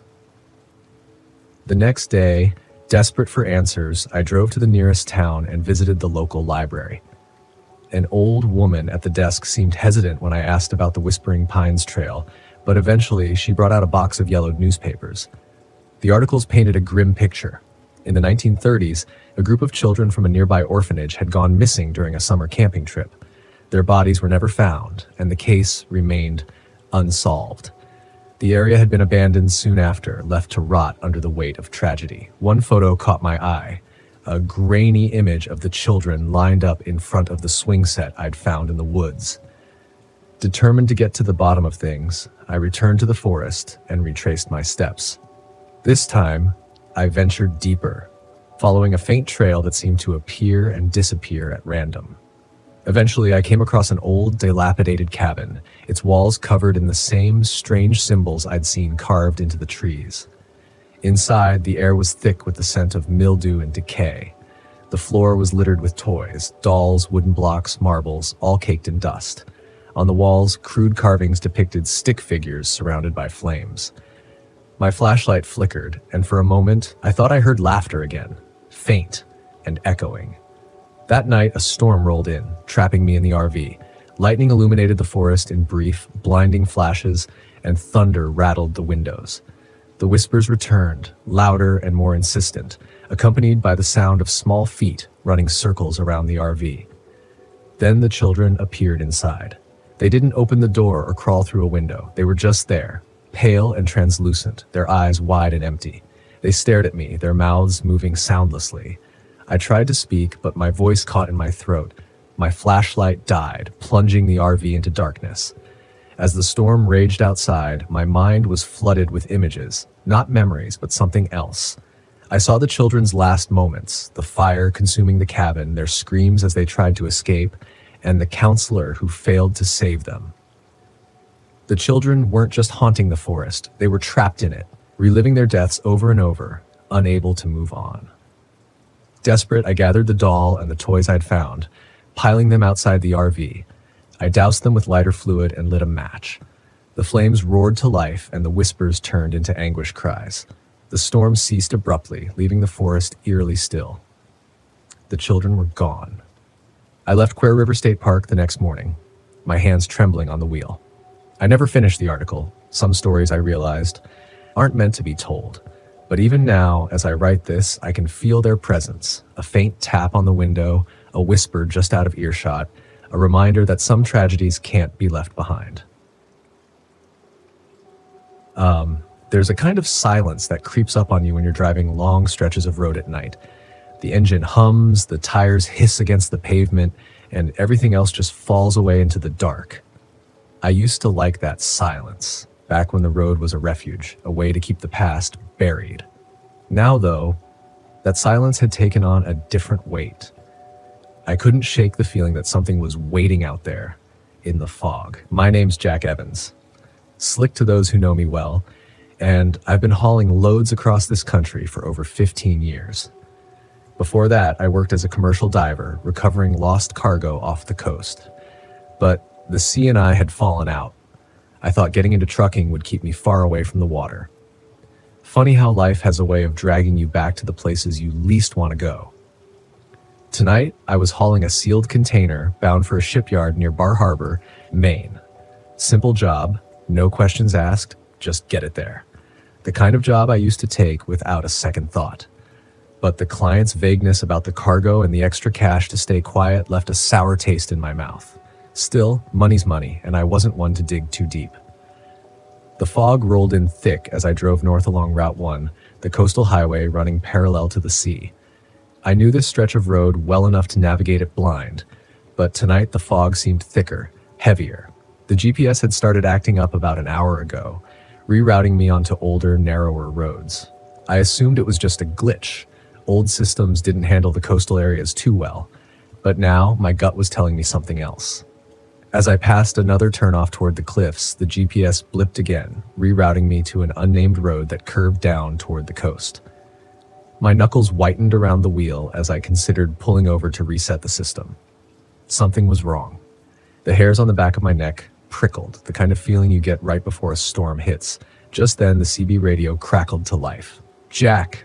The voice was faint, distorted, as if it was coming from underwater. My stomach tightened. No one was supposed to be on this frequency. Hell, I hadn't talked to anyone in hours. "Jack, help me." I snatched the mic off the dash and keyed it up, trying to keep my voice steady. "Who is this?" No answer, just static. I stared at the radio, willing it to stay quiet, but the voice came through again, this time clearer, like the static was peeling away. "Jack, why didn't you come back?" I slammed the mic down and tried to focus on the road, but the memory of that voice hit me hard. It couldn't be. It was impossible. But it sounded just like Dave, my old diving partner, the guy who drowned 6 years ago in that accident. The accident I'd been running from ever since. "Get a grip, Slick," I muttered, rubbing a hand across my face. The long hours on the road, the fog, it was all getting to me. That's what it had to be. Just the past sneaking up, trying to claw its way back into my head. But the voice, it was so real. I pushed the pedal down, speeding up as the road twisted and dipped closer to the coastline. The fog was thicker here, swirling in dense wet waves, and the smell of salt water filled the air. The engine sputtered just for a second before roaring back to life. Another bad sign. And then I saw them. Lights, blinking faintly just off the edge of the road where the cliffs dropped down to the sea. At first, I thought it was a boat. Fishing trawlers sometimes got too close to shore in the fog. But these lights weren't moving. They hovered low and pale, just out of reach, dancing through the mist like they were waiting for me. I slowed the truck, squinting through the windshield, trying to make sense of what I was seeing. The lights pulsed rhythmically, almost in time with the steady hum I'd been hearing in the cab for the last few miles. That hum, low, eerie, was coming from the trailer. I'd noticed it earlier, but now it felt more like a heartbeat, a slow, rhythmic thump vibrating through the entire rig. I gritted my teeth and pressed on, ignoring the cold knot forming in my gut. Whatever was in that container, it was none of my business. I just had to deliver it and be done with it. But the lights, the fog, the voice on the radio, it all felt like the past was creeping up behind me, wrapping its icy fingers around my throat. "Jack." The voice hit me again, this time loud and clear, like Dave was sitting in the passenger seat. I nearly swerved off the road, my heart pounding in my chest. "Stop it," I growled, slamming my hand against the dash. "You're not real." But the voice didn't stop. It crackled through the sea, an echo of the past I'd spent years trying to forget. "You left me down there, Jack. You left me to drown." The memories hit hard and fast, the dive, the tangled wreck, the moment I lost sight of Dave in the murky depths. I tried to save him, but the currents were too strong. His voice had faded, swallowed by the sea. And now here it was, back to haunt me. The road narrowed, and the fog pressed in closer, suffocating. My truck's engine sputtered again, the headlights flickering. I pulled over, heart racing. The hum from the trailer grew louder, more insistent. Whatever was in that container, it wasn't just cargo. It was something alive, something old. I stepped out of the cab, the cold air biting at my skin as I walked around to the back of the truck. The fog clung to everything, thick and wet, muffling the world in a heavy silence. The lights over the water had disappeared, but I could still feel them watching me. The hum was louder here, vibrating through the trailer walls. I reached for the lock, my hand trembling. Part of me knew I shouldn't open it. The other part, the part that was tired of running, needed to know what I was hauling. As I unlocked the container, a voice whispered in my ear, "Come back, Jack." The doors swung open with a metallic creak, and inside, bathed in a faint, otherworldly glow, was an object, an artifact. It looked ancient, carved from dark stone with strange symbols etched into its surface. The hum was coming from it, pulsating like a heartbeat, sending ripples of energy through the air. I took a step back, the realization sinking in like a weight in my chest. This thing wasn't just cargo, it was something tied to the sea, something old and powerful. And it had been calling to me all night. The fog swirled around me, thickening, and I felt a presence, multiple presences, moving through it. Figures, humanoid but distorted, like they were submerged in water, appeared at the edges of the road. Their eyes glowed faintly, and their movements were slow, deliberate as they waded through the fog toward me. I stumbled back, my pulse racing. The figures grew closer, their shapes becoming clearer. Fishermen, divers, sailors, all of them dripping with seawater, their faces pale and bloated, and among them I saw Dave. His eyes locked on mine, his expression blank, his hand outstretched. "You left me." His voice echoed in my head. "You left me to die." I backed away, but the sea's pull was too strong. The hum from the artifact grew louder, and the figures closed in, their voices mingling with the wind, calling me back to the water, back to the depths where I'd lost Dave. "I'm sorry," I whispered, my breath fogging in the cold air. I tried to save you." Dave's expression didn't change, but his hand dropped. The figures stopped, hovering at the edge of the road. The hum from the artifact slowed, the vibrations easing. The fog, heavy and thick, began to lift. And then, just as quickly as they had appeared, the figures dissolved into the mist, leaving me alone on the road. I closed the trailer doors, locking the artifact inside, and climbed back into the cab. The engines sputtered to life, and I pulled away from the coast, leaving the fog and the ghosts behind. The road stretched out ahead, empty and quiet, but the weight in my chest remained. The sea wasn't done with me. Not yet. And neither was Dave. That night, as I drove into the sunrise, I couldn't shake the feeling that I'd only just scratched the surface of something far deeper, something I couldn't escape. The road may have saved me this time, but the echoes from the deep were still calling. You won't believe the craziness that went down last year. I still can't wrap my head around it, but here's how it all started. My name is Logan Banner. Yeah, that's me. The guy who had the weirdest day in the history of weird days. You see, I grew up in the middle of nowhere in New Mexico. It's a small town called Macaro. Ever heard of it? Yeah, me neither. Until I had to move there when I was 12 because my mom got some job she couldn't pass up. It's the kind of place where everybody knows everybody and nothing ever happens. I'd like to think that I'm a pretty grounded guy. You know, someone who doesn't buy into all the supernatural mumbo jumbo. But man, after what I went through, I don't know anymore. It was a Friday. I remember because I had taken the day off to go hiking up in the Sangre de Cristo Mountains. I've always loved being outdoors. It clears my head. I was up there just minding my own business, soaking in the peace and quiet. There was this old trail that not many people used anymore. It was kind of my secret spot. So there I was, walking along this trail when I heard something behind me. At first, I thought it was just the wind rustling the leaves, but then I heard it again. It sounded like footsteps, slow, deliberate footsteps. I turned around, but there was nothing there. Weird, right? I shook it off and kept walking. About half an hour later, I stumbled upon this old cabin. I'd never seen it before, and I'd been hiking those mountains for years. It looked abandoned, with vines growing all over it and the windows boarded up. Naturally, I was curious. I mean, who wouldn't be? So I decided to check it out. As I got closer, I noticed something off. The air felt heavier, like it was pressing down on me. I know it sounds crazy, but it's true. I walked up to the door, which was hanging off its hinges, and stepped inside. The place was a mess. Old furniture covered in dust, cobwebs everywhere, and a smell that made me gag. It smelled like something had died in there. I was about to turn around and leave when I heard it again, those footsteps. But this time, they were inside the cabin. I froze. My heart was pounding so hard I thought it was going to burst out of my chest. I looked around, trying to pinpoint where the sound was coming from, but I couldn't see anything. That's when I felt the hand on my shoulder.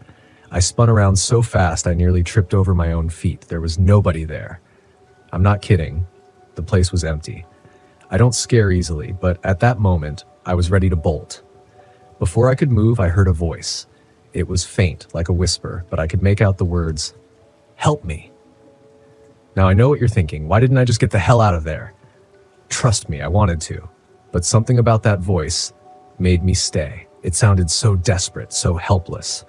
Against my better judgment, I called out, "Hello? Who's there?" No response, just silence. I took a deep breath and decided to follow the sound. It seemed to be coming from the back of the cabin. As I made my way through the debris, I noticed a trapdoor in the floor. It was partially open, with a set of wooden stairs leading down into darkness. I hesitated for a moment, then grabbed my flashlight from my backpack and started down the stairs. The basement was even worse than the cabin above it. It was damp and cold, with mold growing on the walls. I shined my flashlight around, looking for any signs of life. That's when I saw her, a young woman, probably in her 20s, chained to the wall. She looked terrified, her clothes torn and dirty, with bruises all over her body. She was shivering.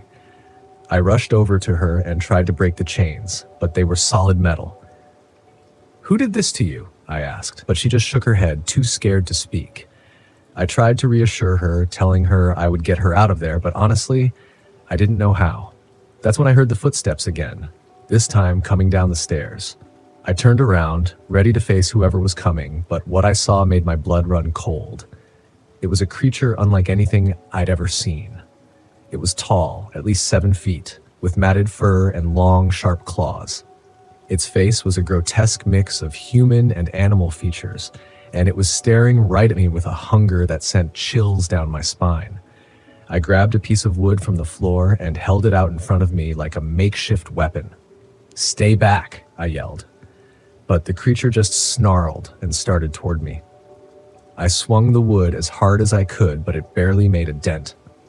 The creature swatted it away like it was nothing and lunged at me. I managed to dodge at the last second, but I wasn't fast enough. Its claws raked across my arm, tearing through my jacket and into my skin. The pain was excruciating, but I didn't have time to think about it. I grabbed the woman and pulled her behind me, trying to shield her from the creature. It backed us into a corner, its eyes locked on mine. I knew we were in deep trouble. That's when I remembered the flare gun in my backpack. It wasn't much, but it was better than nothing. I fumbled to get it out, my hand shaking, and aimed it at the creature. "Come on, you ugly bastard," I muttered under my breath and pulled the trigger. The flare hit the creature in the chest, and it let out a roar of pain. It stumbled back, smoke rising from the wound. I didn't waste any time. I grabbed the woman's hand, and we ran up the stairs as fast as we could. The creature was right behind us, but the flare had slowed it down enough for us to get a head start. We burst out of the cabin and into the daylight. I didn't stop running until we were well away from the cabin. My heart was pounding in my ears. Finally, we collapsed on the ground, gasping for breath. The woman was crying, and I put my arm around her, trying to comfort her. "It's okay," I said, even though I wasn't sure it was. "We're safe now." After a few minutes, I pulled out my phone and called the police. They showed up about an hour later, along with an ambulance. They took the woman to the hospital, and I gave my statement to the officer. I told them everything that had happened, but I could tell they didn't believe me. I mean, who would? It sounded like something out of a horror movie. A few days later, I went back to the cabin with a couple of friends. We were armed this time, just in case. But when we got there, the place was gone. I'm not talking about destroyed or burned down. I mean, it was like it had never existed. There was no sign of the cabin, the basement, or the creature, just an empty clearing in the woods. We searched the area, but there was nothing. No footprints, no claw marks, nothing. It was like the whole thing had been a bad dream. But I know what I saw, and I have the scars to prove it. I kept in touch with the woman, whose name was Alara. She didn't remember much about how she ended up in that cabin, just that she had been hiking in the mountains, and then everything went black. She was grateful that I found her, but she was as confused as I was about the whole thing. The police eventually closed the case, chalking it up to a wild animal attack. They didn't find any evidence of the creature, and without the cabin, there was nothing to go on. But I know it's still out there somewhere in those mountains, and every time I go hiking, I can't shake the feeling that I'm being watched.